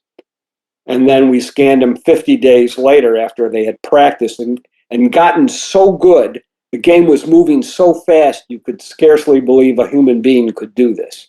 They got really good. And sure enough, what we saw was on that second scan after practice, their brains used less energy, even though the task was much harder. And so this was more evidence that your brain became efficient with learning. In other words, it learned what circuits not to use, what brain areas were not helpful. And this And kind of makes sense because if you think about the way that it feels to learn something, it's difficult on the front end. When you wrestle with an idea for the first time and you're going through the material and it feels very fibrous, like you're chewing a tough meal. And then you get to the point where you pass through that and you're like, oh, I get it now. And now you can play with the ideas and the concepts and it feels very flow state. yeah, I understand. It becomes more automatic in a way. It Mm. get in the zone. There are a lot of terms for this. I think I give an example that everyone can relate to. The first time they learned to drive a car, and someone took them out in a big empty parking lot, and they're concentrating on turning the wheel and stepping on the gas and the brake. It would have been hard that day to have a conversation with the person you're with about current events or anything else. But now, of course, when you drive, you can listen to a book. You can talk about anything with the person next to you. It's a much different brain experience when you're driving in complicated traffic and talking to somebody. So this concept of brain efficiency turns out to be interesting. There are some studies now that show that the complexity of dendrites that connect neurons together, that the complexity of dendrites is related to scores on an IQ test. And there's an efficiency explanation that goes with this. A couple of studies like this now. So that early work indicated that it wasn't just the frontal lobes, because the areas involved were really throughout the brain, mostly in the front, in the connections between the front and the parietal areas on the side. So, and there are other areas as well. I mean, the whole brain is kind of like an orchestra. We actually made movies of brain activity over the course of half a second. When you would show a stimulus, you could see the brain areas that would respond to that stimulus millisecond by millisecond with a different kind of brain imaging technology, not PET. We were able to demonstrate what a lot of people suspected, that it's much more complicated than just the frontal lobes being related to abstract reasoning. Were you able to see any kind of differences between left brain and right brain activity when you were doing these sorts of things? One of the surprising things is there were a few hemispheric differences, but not really very much. The fibers that connect the left and right hemisphere are called the corpus callosum, and some people had demonstrated that the size of the corpus callosum was related to individual differences in intelligence and even sex differences. One of the interesting things about functional brain imaging, both with PET and later with functional MRI scans, is that the hemispheric differences didn't seem to be that important for intelligence. That information is moving around the brain, left, right, back, front. It's just a whole pattern of activity, and that pattern is dynamic, millisecond by millisecond. So a lot goes on in 500 milliseconds. 500 milliseconds in the brain. There's a lot going on. So when you have a brain imaging technology that has a time resolution of 30 minutes, like the PET scan, you can't see what's really happening dynamically. And we know half a second. A lot happens in the brain in a half a second. Are there baseline metabolic differences between individuals who perform well on IQ tests in general? It's a good question. I don't think so. Baseline metabolic differences. you have each person as their own baseline in a sense when you do these studies. It's very hard to answer that question. I don't think that's true. Yeah, I guess it would just be it would just be between individuals if their brains were more lit up to begin with, something like that. When you're doing the radio labeled glucose or something. It doesn't seem to be the case. That doesn't seem to be the case. But we identified, I think, 14 brain areas in our first meta-analysis of all the studies that had been done. In 2007, we published like a meta-analysis of 37 studies that we and others had by that time done about using MRI and PET scans to look at intelligence. And we identified, I think it was 14 areas that seemed to be most common among all the studies. And, efficiency could be that the smartest people only use 10 out of the 14 areas, or 7 out of the 14 areas. Or maybe they use all 14 areas, but the speed of information flow around those areas while solving the problem could be faster. Or they could, instead of all 14 areas, they may have a certain pattern of areas that's more efficient than another pattern.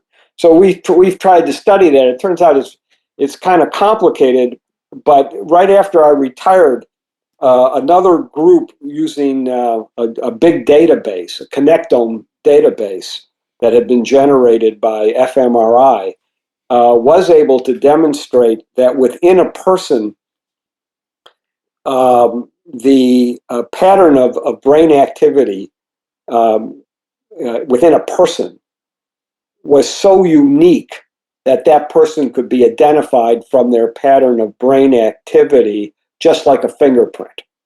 They called it a brain fingerprint, an unfortunate title. It should be a brain print, not a brain print. But, and moreover, characteristics of those individual patterns were correlated with IQ tests. By the way, right up until, through the 1970s, there was and into the 80s, there was a lot of criticism that IQ tests were meaningless, they were biased, they didn't really do anything real. But once we started to show you could correlate quantitative brain characteristics like glucose metabolic rate or amount of gray matter in different areas with IQ scores, that criticism disappeared almost overnight. But the point I want to make is brain imaging from 1988 to today has undergone enormous evolution. It's very, very much more sophisticated, not just the technology, but the analytic methods. So by today's standards, the way we analyze that brain imaging data in 1988 is barely rudimentary. It's like laughable, actually. It turns out the result is replicable, but the sophistication of brain image analysis now is extraordinary. So we know a lot about. With the sophistication, do you start to be able to tease out patterns that are universal across those that have this high G factor, or is it still that brain to brain, there's not a clear sense of how to structure something to be intelligent? No, I mean all the data kind of support this frontal parietal network as being important. Most of the data, you never get everything, but there's always inconsistency in results. But this frontal parietal idea and the idea that there are areas of the brain distributed around the brain that are important, that seems to be accepted now. The efficiency concept seems to be accepted. People are trying to tease these things out. It's not so individual that it can't be studied in terms of groups. I mean, you can do, you can take, you can get a group average image that's dynamic. You just lose a lot of data. It would be like a little bit like trying to take all the Hubble photographs of galaxies and morph them into one general galaxy. You could do it, but all galaxies are made with the same laws of physics. All brains are essentially the same in many ways, but the individual differences are also extremely powerful. So what's happened is that with increasing sophistication, you do get the ability to predict IQ scores from brain images, basically. And it's not a perfect prediction, but it's pretty good. And you can, it's probably the most predictable psychological concept so far. I mean, it doesn't work so well for predicting personality. But, to extend the galaxy metaphor, are there also clusters of brain activity patterns in the same way that there are different types of galaxies where if you try to average everything together, you lose it? It's a good question. And I have tried to understand the answer to that question. And I have proposed that question to the researchers who are looking at these patterns. And I think the short answer is yes, there are. You can have types of patterns. I'm not clear on whether that predicts different kinds, different intelligence factors. What we have now, it's interesting. One of the great triumphs of neuroscience and imaging in particular is the creation of multinational and multi-center collaborations where they pool data so that sample sizes can now be in the thousands or sometimes in the tens of thousands. And this has really allowed questions like you just asked to be answered. I've lost touch a little bit with it. It used to be I knew everybody who did this work. Now it's like a phenomenally large group of people, and they work a lot on mental illnesses, psychiatric issues. They work a lot on Alzheimer's disease, but some of them are interested in intelligence. The problem is when you can pool these large data sets because a lot of people get MRI scans, but very few of them also get a standardized IQ test. Very few of them are playing Tetris in the MRI scanner as they do it. Very few. They might be thinking about it. I should include this in the standard MRI procedures. I'm sorry, what? I said they should include a round of Tetris as a standard part of the MRI whenever anybody gets one. Like when you go get your back work done or something? Exactly. Actually, people have developed 5-minute IQ tests to be used like this in screening measures because these most people who have the MRI don't have any cognitive measures. The early studies used educational attainment as a proxy for IQ. Educational attainment is simply the number of years of education a person has, and that typically is recorded when a person gets an MRI. And so it's a good estimate, but not a perfect estimate of IQ, because you get everywhere from not a high school graduate to a PhD. So there's a lot of noise in there. But it's a proxy. And the fact that a lot of the collaborative genetic studies that are pooling DNA and looking at polygenic scores, we haven't really talked about this, they have used educational attainment as well. And so you can predict educational attainment as a proxy for IQ using a DNA. That's also possible. There's a lot of controversial aspects of this, technical aspects. We can get into that a little bit if you want. I do, but before we go into that, I had a last question about the neuroscience, because were you surprised that it was the temporal and the parietal lobes that were involved in this, or was that kind of in line with what you were expecting? Well, with the first study, we were expecting the frontal lobes to light up, and we saw a lot more than the frontal lobes. So these techniques are not perfect. There's always noise. So at first I thought, well, maybe it's noise, these other areas.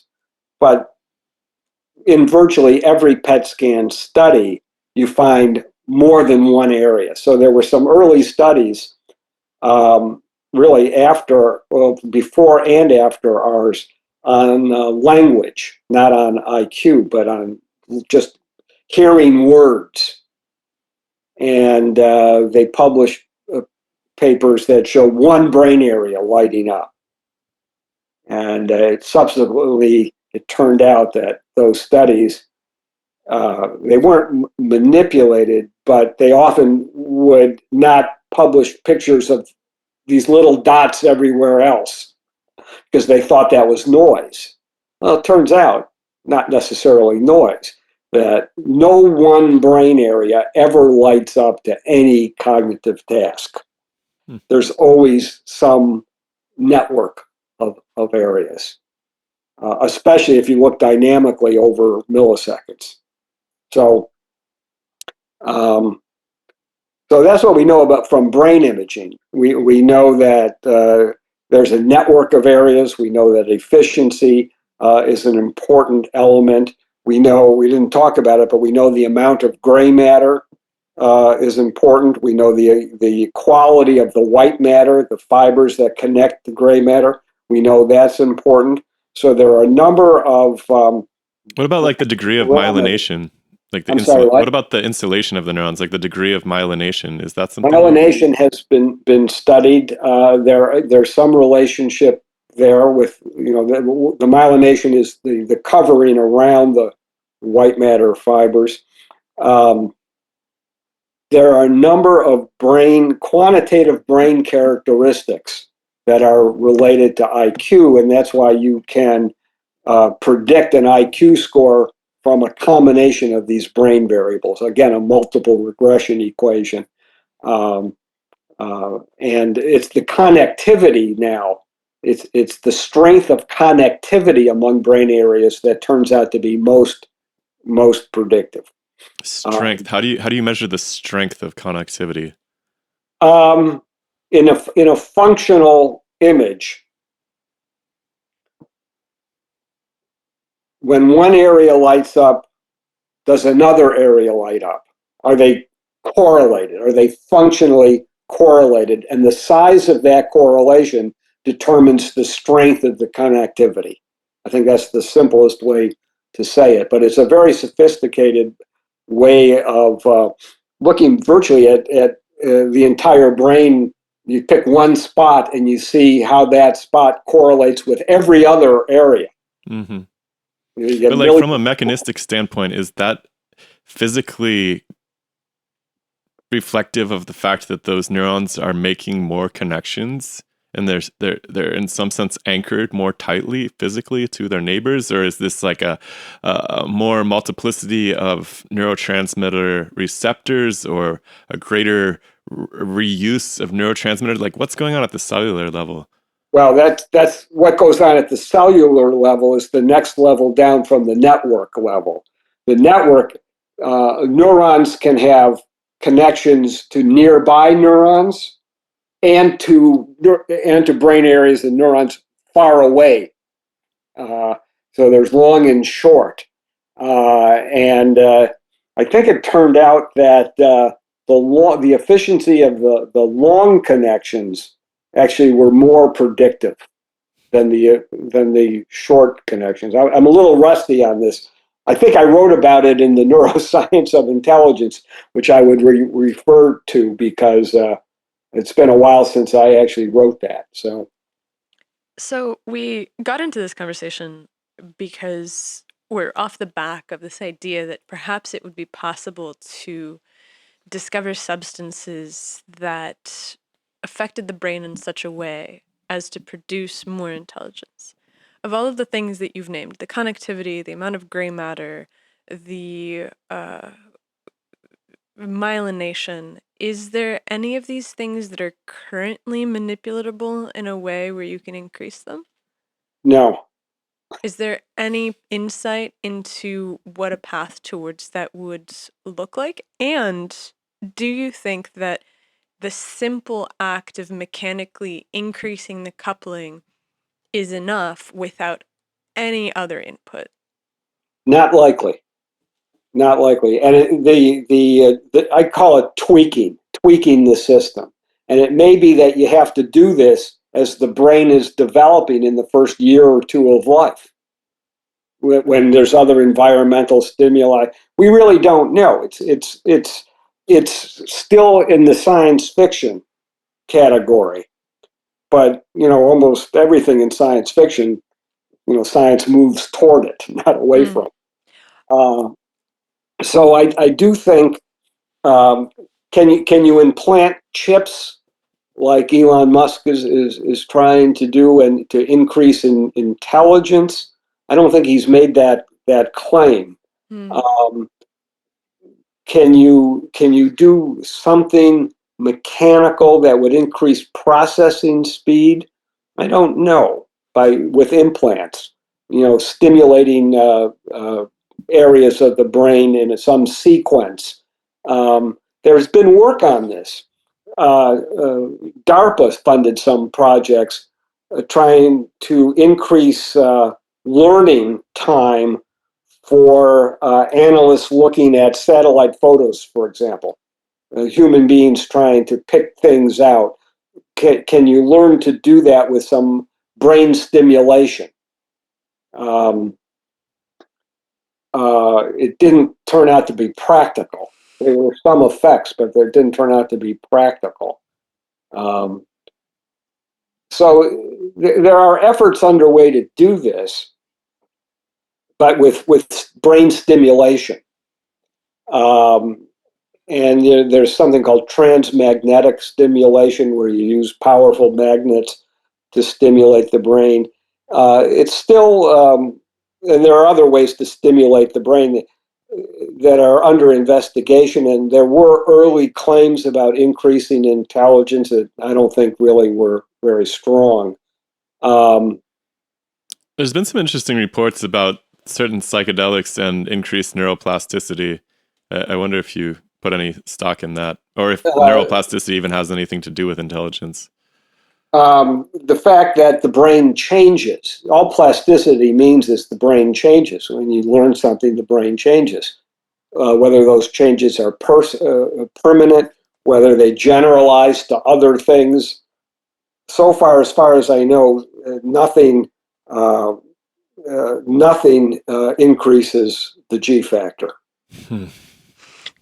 That's depressing. It's really funny. I really quickly Googled because transcranial magnetic stimulation is one of the more interesting discoveries for me, because I think that it's fascinating that you can apply an external magnet to the brain and change states. Like, you can change people's moods, you can change their energy. And so very quickly I Googled IQ and transcranial magnetic stimulation and put it into Google Scholar.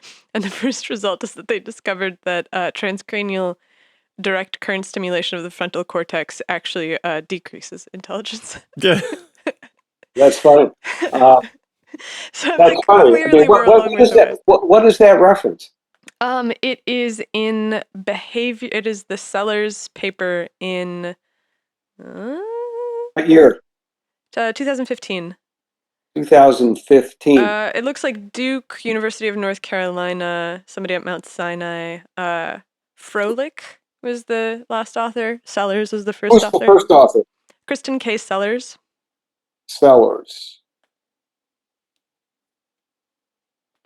Because I know when I reviewed this for the book, there was one paper that indicated that, but it doesn't look like that was the paper that I cited. I think that it doesn't seem like it's a huge field of research, but there do I seem do have it. No, I did cite that one. fantastic. Bestsellers for 2015. Decreases performance on the Waste Intelligence test. Yeah. So, So clearly we're a long ways It'd away be funny from if being these able to MRI split machine, this like testing people for intelligence, makes them stupider in the long run. well, when you interfere with what neurons are doing, why would performance be better? You're just interfering. You're creating noise, basically.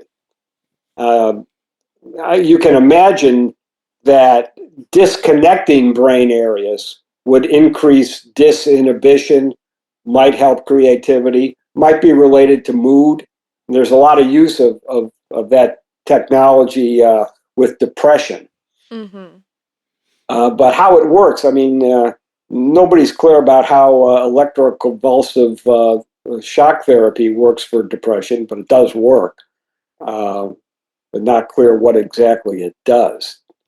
So when it comes to the neuroscience of intelligence, like any area of science, the better the technology, the more you learn, the fuzzier the picture gets. It doesn't get clearer, it gets fuzzier because you're able to ask deeper questions that are more complex. So we've come a long way from, is intelligence the frontal lobe? Come a very long way from that. And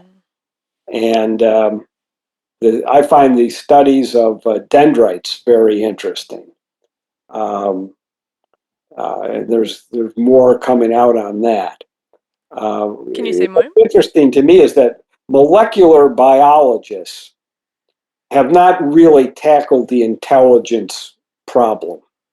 Molecular biologists, where ultimately I think this is going, there's a molecular biology of learning and memory. People study that.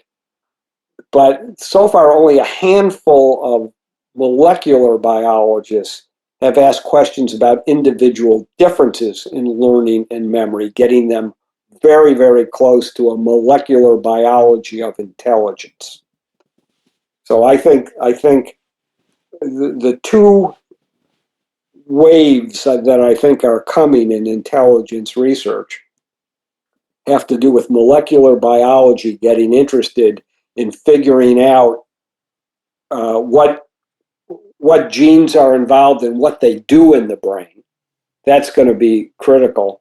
And the second wave is going to be experimental intelligence research. Most intelligence research is correlational, but we're now getting actual experiments where they're testing with things like caffeine or amphetamine. They're testing manipulating brain processing speed to see exactly what that does to intelligence. So I think that's another wave that's coming. But the genetics is really very interesting. That's where we now get a lot of controversy. And as you say, a lot of the unease about this whole thing about individual differences and group differences is the fact that it might be genetic and therefore immutable. My view is if it's genetic, it's mutable. That more likely to change something that's genetic in the 21st century because we know about genetics. We know how lifestyle interacts with genetics. We know about how to affect genes with other drugs and gene therapy. We know a lot about genes. So if something is genetic, the more genetic it is, in my view, the more likely we'll be able to change it.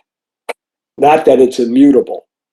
So I have this different view of what it means to be genetic, and I think that's a good thing if it's genetic in terms of being able to make changes. Whereas we don't really know how to change environments at all to increase intelligence. Been trying for 50 years to improve environments, to change environments, to enrich environments, to increase intelligence, and nothing has worked.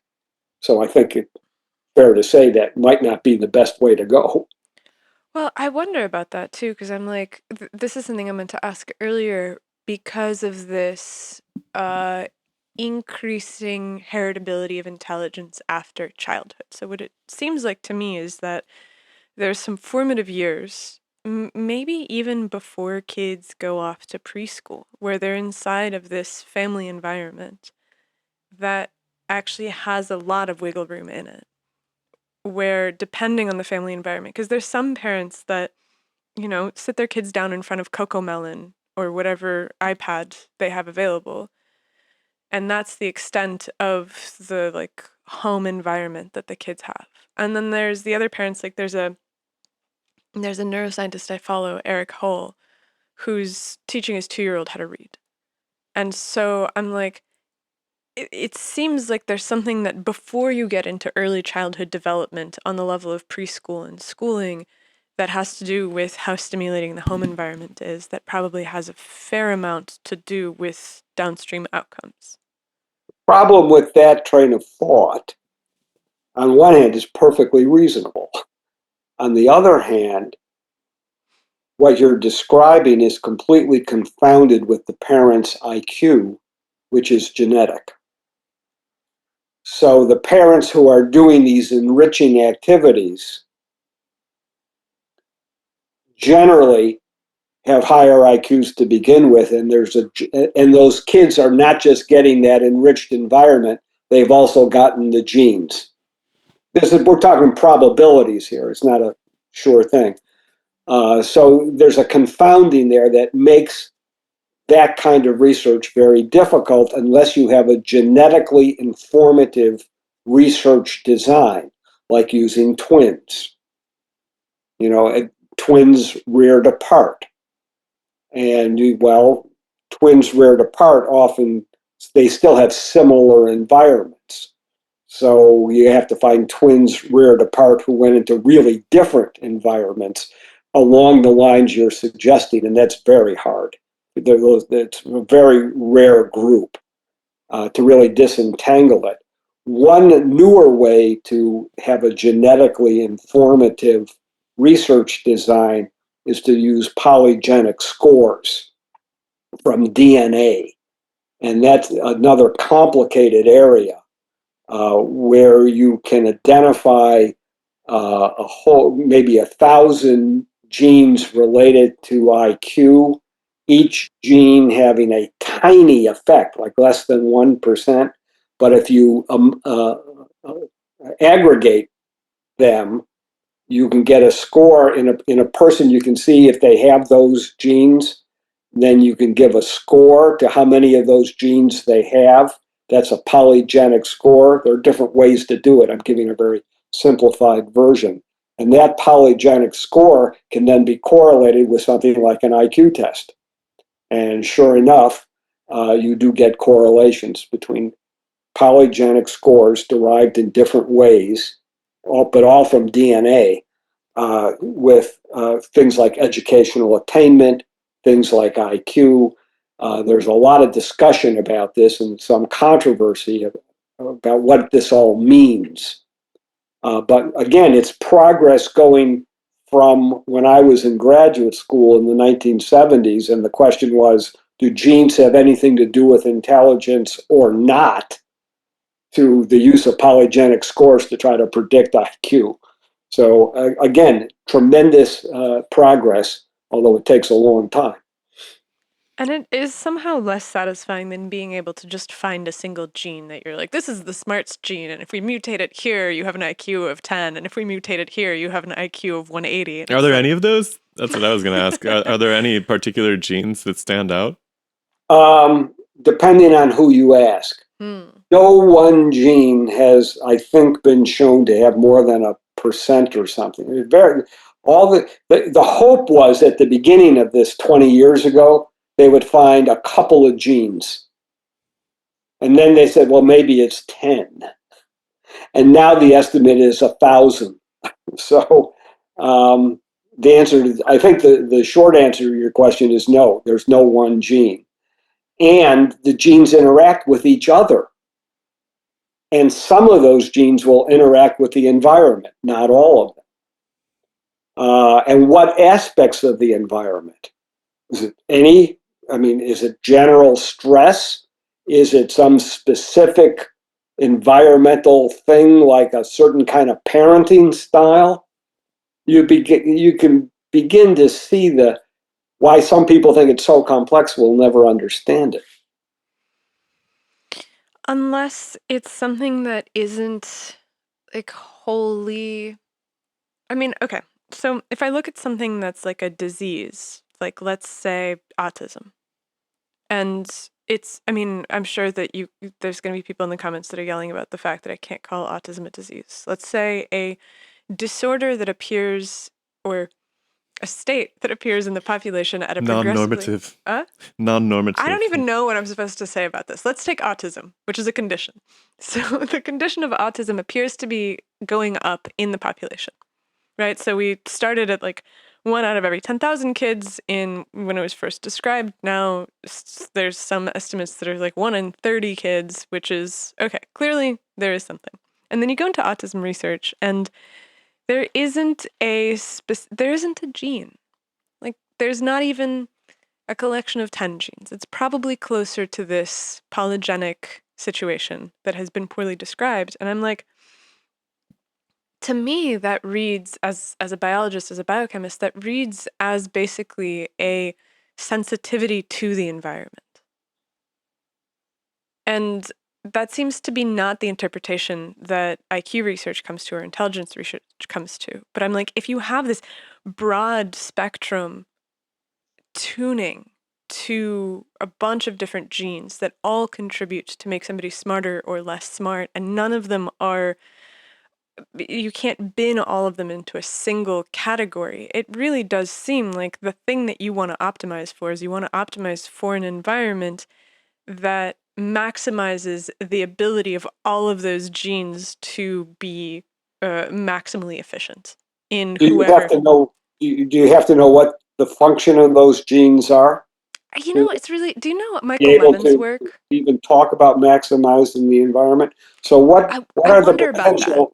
What are the potential maximizing environments for somebody with schizophrenia, or somebody with autism, or somebody who's depressed or bipolar disorder?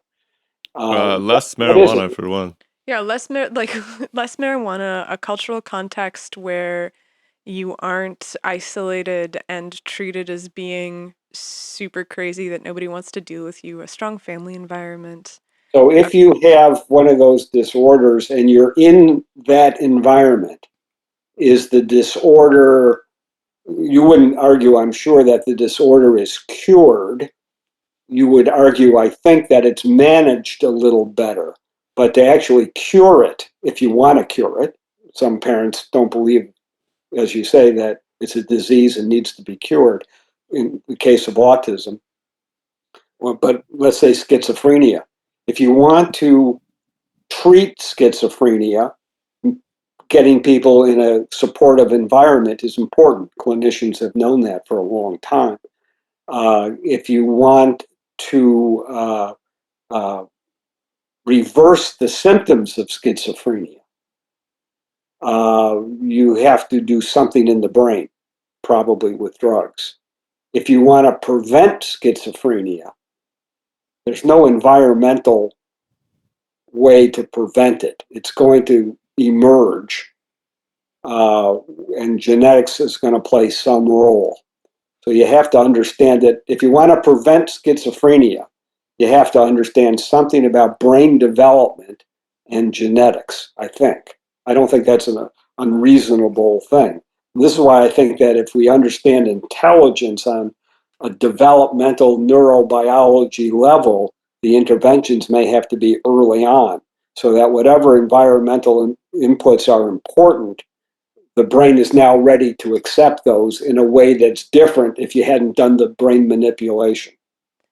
So these are all empirical questions. I mean, we can spin a lot of thoughts and ideas. We had the next step is to turn them into hypotheses that are testable. And then the next step is to create the technologies, if they're not already available, to test those hypotheses.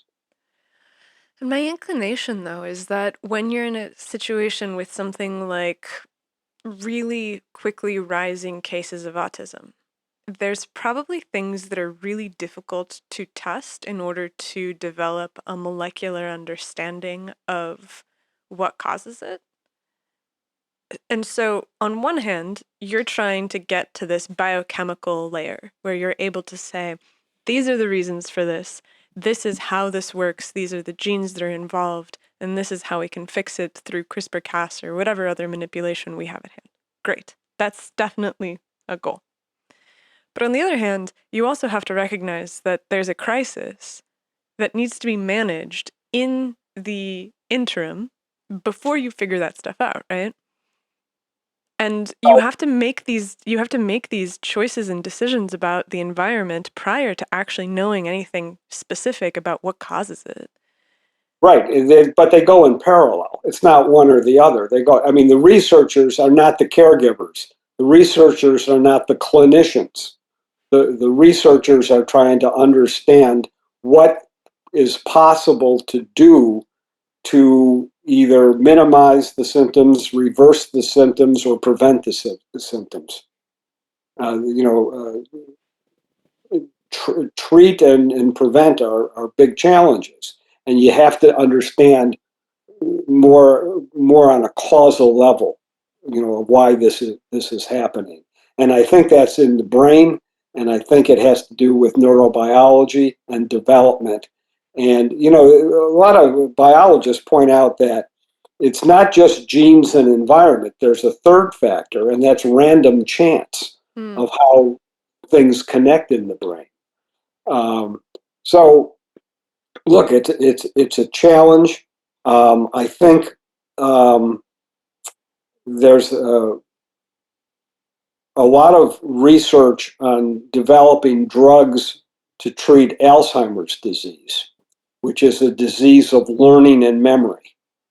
So if you get drugs that can reverse those symptoms or prevent Alzheimer's disease, do those drugs have any potential for increasing IQ? That would be a question I would have, depending on how they work and what the mechanism is, because you're dealing with learning and memory. Those are important components of intelligence. So there's a terribly exciting intellectual aspect of intelligence research because it touches all these things. And you have to come up with kind of creative ways to test these complicated ideas about interactions between different kinds of variables. So it's a very challenging idea, but if anything in this discussion, what I hope to convey to people who are watching it is that it's a terribly exciting time to be in this area. These are really not just challenging things, but they're important things. They're important to individuals and important for society as a whole. For individuals who have learning and memory problems, for individuals who are on the lower end of the IQ distribution, this kind of research has the potential to really change lives for the better. And from a societal point of view, the idea of increasing IQ across the entire range, this would change everything. I mean, for the better, I think. Think of all the social problems that are made worse by having people with who are incapable of having the mental abilities to face challenges of everyday life, like homelessness. What proportion of homeless people are just low IQ people who can't manage making their way in everyday life? Some proportion, I don't know what it is, some proportion. And if you could move that proportion, wouldn't that just be a better way to go? So, I'm enthusiastic about all these things. I understand the challenges. I'm pretty much at the end of my career. I'd like to live to see some of these things turn out. I wrote in the book that if I could come back in 50 years to see the progress, I think I would be amazed. And I think things would work out in a positive way, but I have no idea how we would go from where we are today to something like improving intelligence by a standard deviation. But I'd love to come back in 50 years to see if it happened. Do you think that something happens when intelligence becomes too cheap to meter through the advent of really smart and abundant computer programs where it doesn't really matter what your IQ is because you have this little machine god that tells you what you should do in any given situation? No, I don't think I don't think intelligence tells you what to do in any situation. Intelligence, I think, increases the probability you'll make a good choice. Doesn't guarantee it. And I think artificial intelligence is going to do a lot of things better than people, but not because they're smarter than people, just because they're faster and more efficient. I gave Chat GPT. I asked it to write a review of my book in the style of the New York Times, and it did it. And I asked it to write a review of my book in the style of Trader Joe's weekly brochure, and it did it. And they're amusing, but there are no insights. There's nothing really intellectually interesting about those artificial intelligence products. Do you think that that's a reflection of the role of critics in society in general, or specifically AI? No, I think it's a reflection of the limitations of the large language models of just predicting words with no concepts behind it. I think that it's really, from everybody that I've talked to in the AI space, I think that it's when we talk about AGI or artificial general intelligence, it's not ChatGPT. Like ChatGPT is to general intelligence that they're trying to build the same way that, the first Marconi radio transmission is to a IMAX 3D experience.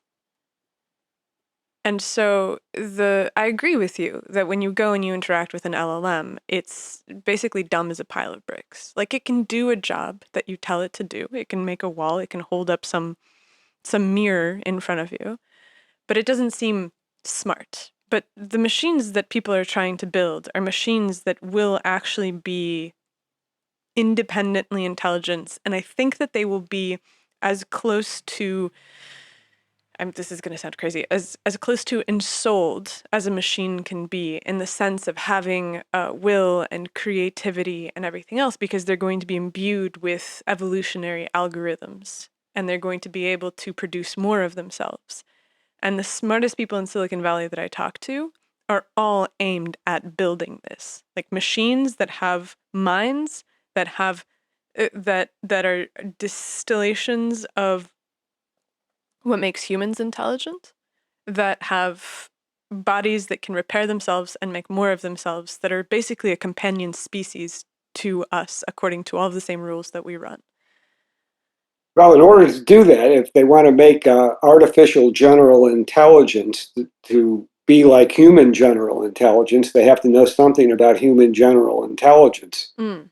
And most, I don't know many people working in artificial intelligence.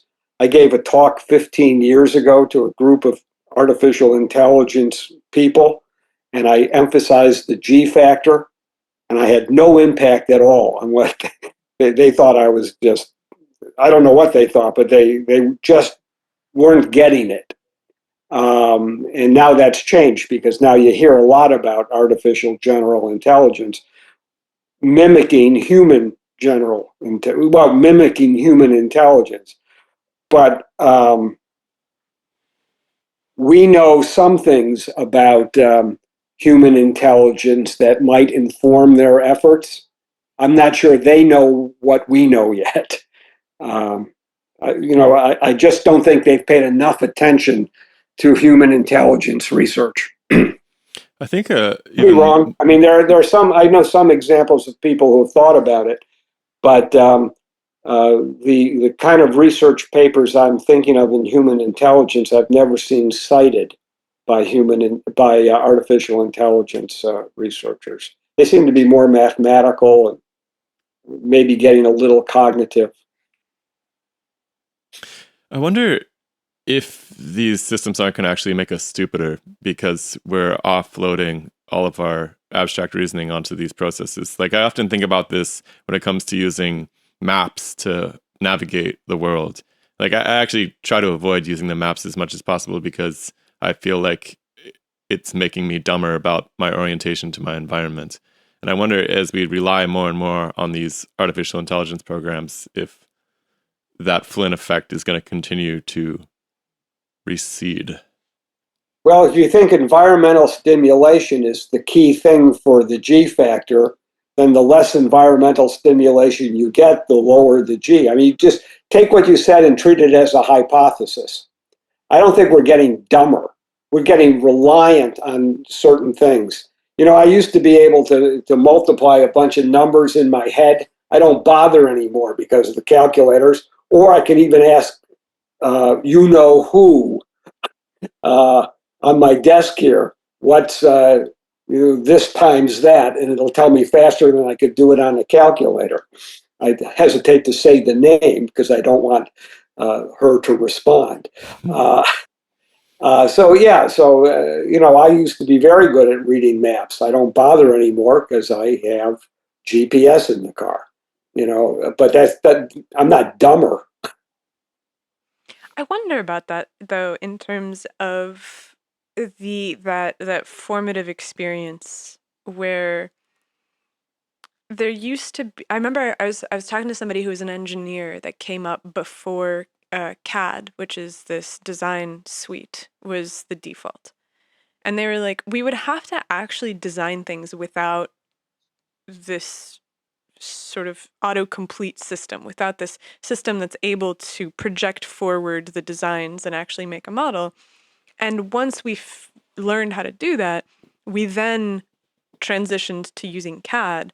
And there was this sense of being able to design in a more fluid way because we knew the underlying principles of the system.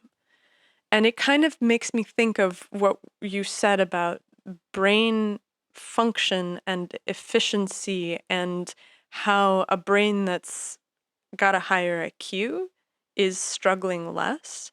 Where if you take CAD away from somebody who is engineered only with CAD, the outcome will be a brain that struggles a tremendous amount. And maybe if you take it away from them when they're 45 years old, they'll never be able to go back and relearn that process from scratch without CAD. And wouldn't that functionally make them dumber? Well, not in terms of their G factor. Their G factor is going to be the same.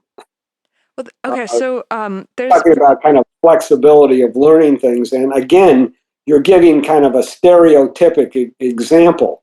Within the engineering community, the younger engineers who grew up with CAD and are very proficient at it, that's a category. Older people who hire the younger people can rely on them to use CAD. Someone like Frank Gehry designed the Disney Hall with computers and CAD and had shapes that were buildable only because they were designed by computer. So creative people, smart people, they'll be fine. Whatever tools are available, they'll be able to use them the most. People who can use the tools without that other element, they'll be the people hired to do the grunt work. It's grunt work at a high level, but it's not the same as the architectural designer. So yes, you can have artificial intelligence. I've seen some things on the internet that buildings designed by artificial intelligence, bathrooms designed by artificial intelligence. They're all interesting, but it doesn't. I don't think it makes anybody dumber. It doesn't make interior designers dumber by looking at these things. If anything, it might stimulate their creativity. The idea that using technology makes you dumber, I don't know. It doesn't ring true to me. You could make the argument, I suppose, that the Industrial Revolution and mechanizing things mechanically with steam engines and machines that used to be done by hand made the population on average less physically fit. You might argue that. There's more sedentary work now than there used to be. But a lot of that sedentary work has improved civilization dramatically when freed up from physical activity. So maybe there's a cost-benefit ratio there. I don't know. Never really thought about it like that. But I don't think using technology makes you dumber. Okay, so to extend what is an excellent analogy, so the Industrial Revolution means that people spend less time doing physical labor, and so we all become physically weaker. Presumably, there's still some like P factor, which is the ultimate level to which you can be conditioned. The same way that there's a G factor that is a physiological limit, there's also a physical limit that is physiological, where if you were to go back into the field and begin threshing wheat again, you would very quickly rise to this capacity. But like you said, as a whole, we have as a society left that far behind. It's like nobody spends 5 hours a day threshing wheat or scything grass or packing bales or whatever it is. And so if the same thing happens with intellectual technology, with smart technology, are we not running the risk of the exact same thing where there's technically, theoretically, some upper capacity of G that you could rise into, but that instead of rising to fill that capacity, everybody just kind of thrives down at the same level of cognitive development that is analogous to the same level of physical development that they have in the wake of labor-saving machines? How would you test that? Well, presumably, how would you test so for the physical example, you would take somebody who works a software job, and then you would put them to work in the fields, and you would see if they were able to do the same amount of labor as a 15th century peasant. But turn it around. Turn it around. You take a person who's doing manual labor now and try to teach them coding. No, hold on. It's a different example. I'm not saying that like the person who's doing the example that I'm trying to make is that we had people, all of us were physically fit 500 years ago because all of us spent a tremendous amount of time doing physical labor. There was some malnutrition, but everybody probably maximized their physical ability. And then labor-saving machines come around, and all of a sudden there's no necessity to maximize your physical ability. And so the only people that are maximizing their physical ability are the ones that spend all their time in the gym or are still happening to do physical labor, right? And so there's a large swath of people who are no longer fit because labor-saving devices have made it so that they don't have to be fit anymore. And so we are less fit, despite the fact that the capacity is probably there. Like if you pushed everyone to be fit again, due to circumstances of their environment, they probably could. And so the same thing with intellectual labor-saving devices. If everybody is developing a relationship to calculators or towards Siri or Alexa or whatever, where it just feeds them the answer and they never have to think, then it's not like their G factor has decreased in the abstract, but in the functional level, society has gotten dumber because people don't... Applied G factor. The applied G factor. Like people don't spend as much time actually working their brains out. And there's going to be some collection of people that do. Is that a problem with education or a problem with technology? I would say that it's a problem with technology because you're highly educated, but you don't crunch numbers anymore, and you don't You memorize maps. You think kids graduating high school now are highly educated? It depends which high school. Depends which high school, but I think that it's probably also a side effect of the fact that technology creeps into everybody's lives. It's not like they have teachers that never sit on Instagram and are the Aristotles of the world, right? Like the entire society has kind of, I mean, isn't this what the competency crisis is? Like it's just the fact that everybody's just been kind of sapped. Like how many Well, I hours of don't know. When you say everybody, not the people I know. Not the kids I know. They're highly educated. They're highly motivated. They work hard. Um, Maybe you're thinking about kids whose ambition in life is to become an influencer or something. I don't know. I think you're overgeneralizing this. But there's I, statistical changes, right? Like if a because the even with the IQ test is set so that the like median score is 100, right? the mean score is 100. Right? Okay, so the mean score is 100. So over the course of time, the Flynn effect was that as as you moved forward in time, people got a little bit smarter. Where if you went back 50 years and you took the IQ test from 50 years ago, you'd score higher on it than the people 50 Uh, years ago did. let's just be clear here. It's not so much that people got smarter; the scores went up. Okay, explain That's that. different. If you're measuring height and you say over time people are getting taller, that's based on the measurement of height, which is a standard measurement. IQ is not the same thing. Test scores have gone up.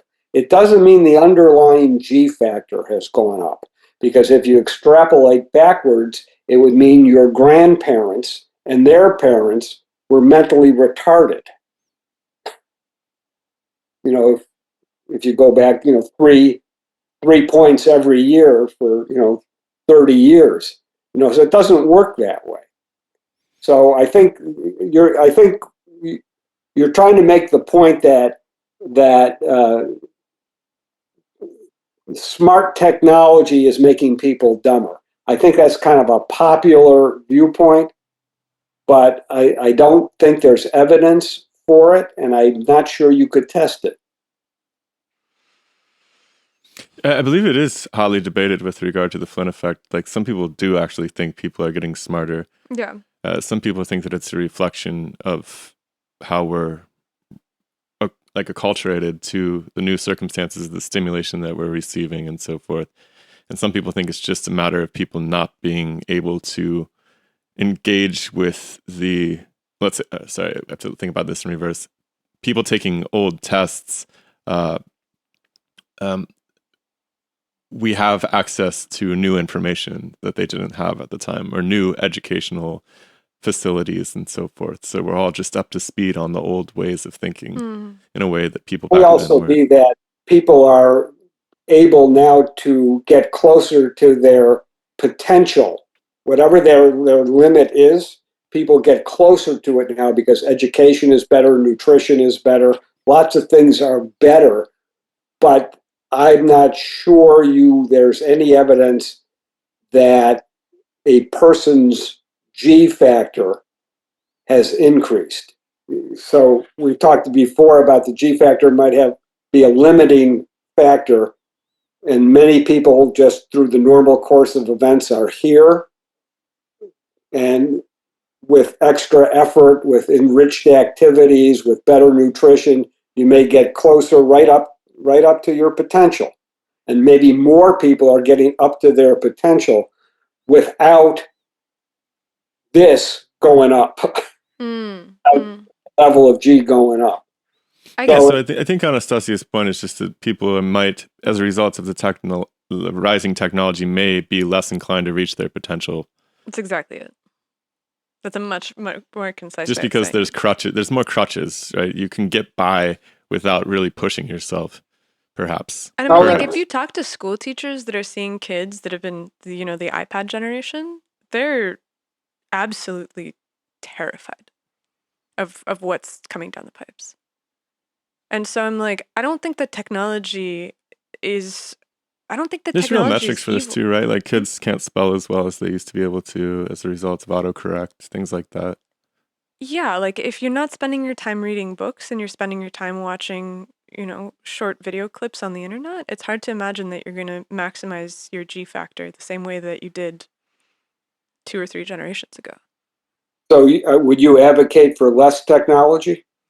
I think that I would advocate for basically like highly limited technology for kids until college or something. You would learn how to use it in the sense of like teach them to code and teach them to like interact with it and use it. But like Oh, I if I was ruler of the world, absolutely no free internet access for children, absolutely no TikTok that isn't educational content. I would be I mean, an I think it's absolute this. I think the despot. question is like it's similar to like, would you advocate for less food for people? Right? It's like the quality of the food is actually what seems to matter most in terms of health outcomes, not the overall quantity of matter that you put in your mouth. Right? I And love it's how reasonable you make me sound. I'm just saying, like, for technology is the same thing, right? You could spend 8 hours on the computer watching TikTok videos, or you could spend it on Wolfram Alpha. Like there's a million ways to use technology, and so I think it's just an egregious oversimplification to advocate for less of technology. Like you could use the Haber-Bosch process to make fertilizer or bombs. Like it's not the Yeah, yeah. technology is not the thing to be afraid of. It's the fact that we have created this thing and we have just deployed it to people that are completely they don't have an immune system to it. And so I think that it might be rotting us from the inside and it's going to take like a decade until people see it. And there's going to be this whole thing that we were talking about earlier, which is this class division. There's going to be a class of people that know what it's going to do to their kids and they're going to protect them from it. And then there's going to be a class of people who have no idea, the same ones that go to the store and they're like, well, they wouldn't sell it at the store if it was poison, right? And so they eat like whatever the garbage is. And I'm like, we don't have a system for actually being able to navigate these things because the way that our political system is organized is like the same people that are producing the trash food that causes cancer they have like very powerful lobbies to make sure that it's that they can add whatever food dyes and cheap filler additives they And they're want. not feeding it to their kids, right? And I think Silicon Valley people aren't feeding TikTok to their kids either, Oh my even if God, they're no. on the, even if they're profiting off of it. Yeah, like absolutely not. Like Steve Jobs didn't let his kids have computers. He sent them to like Montessori schools and like Waldorf schools. And it's probably these things are so overdetermined with so many factors. Coming up with social policies to maximize one is virtually impossible. We know that all the social policies that we have flaws, no matter how good the intentions are. So I'm, what this is interesting, but I don't see any practical application from intelligence research that's going to inform any social policy other than there's a wide range of individual differences. Education should accommodate those individual differences, not try to push everybody into one narrow idea like college for everybody. That's what I take away from intelligence research with an emphasis on individual differences. And I think it's individual differences are to be celebrated, not to be feared, and not to somehow have a goal of equalizing everybody. It just doesn't work like that. Do you think that there's a good place for people with low intelligence in a functional society? I'm sorry, can you say that again? Do you think that there's a real place for people in the future of our society who have low intelligence? What is the role of people with low intelligence? Boy, there's a question that cries out for some snide remark from me. I mean, Hold on, why? I'm not totally sure. Well, there are people who like to say that this group or that group is not intelligent. Political groups or social groups or uh, it doesn't matter what are there, 5 or 6 billion people on the planet? I mean, you get the full range. There's a place for everybody. Everybody has to find their place. Everybody does the best they can. Some people struggle for their daily existence. Other people, just have everything they could possibly imagine. And there is a in the more society can maximize meaningful life for its citizens, the better. How you do that, it's not so clear when you have a social problem like homelessness, for example. Is that a social problem alone? Is it a mental health problem?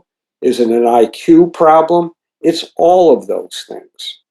And that's why it's been so difficult to solve that on a societal level. There is the ever-present social problem of poverty. Why do some people stay in poverty? Why can some people not get out of poverty? In my book, I wrote about the concept of poverty. Very controversial idea that to the extent that you need a minimum IQ to take care of yourself to the point where you're not in poverty, that you have the ability to overcome whatever social circumstances you find yourself in, whatever disadvantages you find you have. If you do you have the mental abilities to overcome those things and get out? And if you don't have those mental abilities, you're stuck. And what kind of safety net does society provide you? Society, there are people who believe that everyone deserves a fair chance in society. Then you have to go the next step. When everybody has a fair chance and they fail, what is the safety net for those people? Especially if they fail through no fault of their own because they don't have the mental abilities required to be successful. So these are layered questions, and one size doesn't fit all. IQ, I think, by that I mean intelligence, or the G factor particularly, specifically, plays a role in all those societal problems. How big a role, I don't know. But it's not just the system. It's not just bias. It's not just racism. There are other elements as well that cannot be easily fixed. So I don't know if that's an optimistic or pessimistic view. I think it's a realistic view.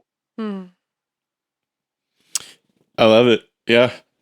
I mean, in my own experience, that I have known people who fall, on the lower end of that scale, who have found meaningful work. And I do think that there is a place for people across the intelligence span. I think what Anastasia kind of opened up this discussion with was her concern that we would be selecting for a society that only rewarded people with high intelligence.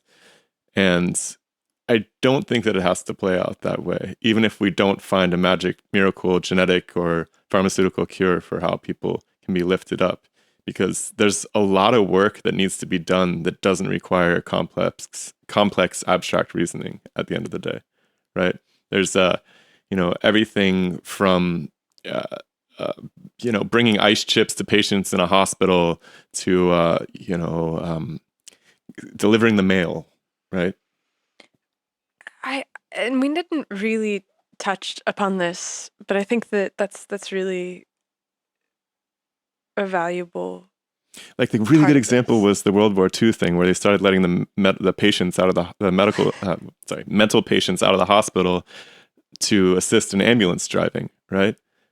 That you've brought that example up I've several tried to find the times. reference for this, but I remember I read a passage which was talking about how during World War II, the mental hospitals emptied and everyone was put to work and they were fine. And then after the crisis passed, they basically became non-functional again and had to return to the mental hospital. And can you tie this Just to at the very least, like, it does imply that there are roles possible for people, just regardless of, like, very useful, practical, if not essential roles for people, regardless of their intelligence quotient. I also don't necessarily know that maximal intelligence and maximizing it in the population is what makes for the best possible society. No, that's only one factor. And there are millions, tens of millions, maybe 200 million people in this country who are just as you described. They do their job, and they're perfectly happy and respected, and it's meaningful. It's a meaningful life, and you know, I think it's dangerous to try to judge that somehow they're not happy as other people who are smarter and richer.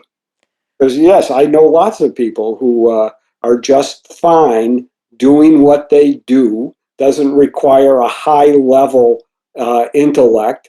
It's not going to win a Nobel Prize. It's not going to get attention, but they're fine. And then you got guys like Boltzmann who hang themselves, right? So it doesn't seem to really. You're gonna have to give more context for that story. I mean, it doesn't matter. The point is that you can be really smart and or successful and quite miserable to the point of not seeing any point in being alive anymore. So they do seem to be separate issues. And yeah, I think they're something reassuring about that. Completely separate. People have various needs. Not everybody has intellectual needs, and it has nothing to do with their worth or their happiness or really anything else. There are just differences. Everyone has a different algebra of life. What they weight and how they figure things out and what makes them satisfied, if not happy. And most people in this country fall into that category. A few are not happy, never will be happy, no matter what, and a few are just arrogant about their position in life, and you get the full range. You get everything. Life's a box of that's chocolates. A true pluralistic and diverse society. That's what we have. Yeah, it's true. I think that optimizing for meaning is probably the closest approach to finding something that works for everybody. And I think that that's weird because you can't do it externally. Like that's just you I don't think that there's a technology that you can apply, a social technology that lets people optimize for meaning, but at the end of the day, I think that that's the only thing that'll really produce a functional society. And my worry is go ahead. Intrinsic motivation. Yeah, that's really interesting. I don't know. I don't think I've exhausted my thoughts on this, but we have gotten to 3 hours. And so I think that we should put a pin in it and we'll keep thinking about it and we'll keep reading and studying and hopefully we get a chance to talk to you again. I really appreciate you taking the time to come by. I'm always happy to talk conversations like this. They're very important, especially about what intelligence is, what it isn't, and why research is so important to figure out more about it. In terms of resources, obviously people should check out your books. There's 2 main books that I'm aware of. The Science of Intelligence, which is more textbooky, and then the Neuroscience of Intelligence, which is a really, really well-written book. Oh, thank you. Thank you. I struggled over every sentence. It comes through. It's dense material, but it's readable and it's logically organized, and the structure is tantalizing in the sense that you want to keep it's as far as these things go, it's a page turner. So it's very good. Before we let you go, would you point people to any other resources besides this too, if they want to follow up on your work more? The neuroscience of intelligence is probably the one most people would get most out of. The science of human intelligence is intended more as a textbook. Anything people read about intelligence, I'm happy. Excellent. Fantastic. All right. Well, we will link those down below in the description for this episode. And otherwise, Rich, it's been wonderful to talk to you. Thank you, sir. Well, thank you. I've really enjoyed it. It's a good way to engage ideas. And I hope we got a little bit deeper into a few things that we didn't get hung up in the Lex Friedman weeds too much. Okay. All right. Have a great rest of your day, sir. All right. Thanks. Bye, everybody.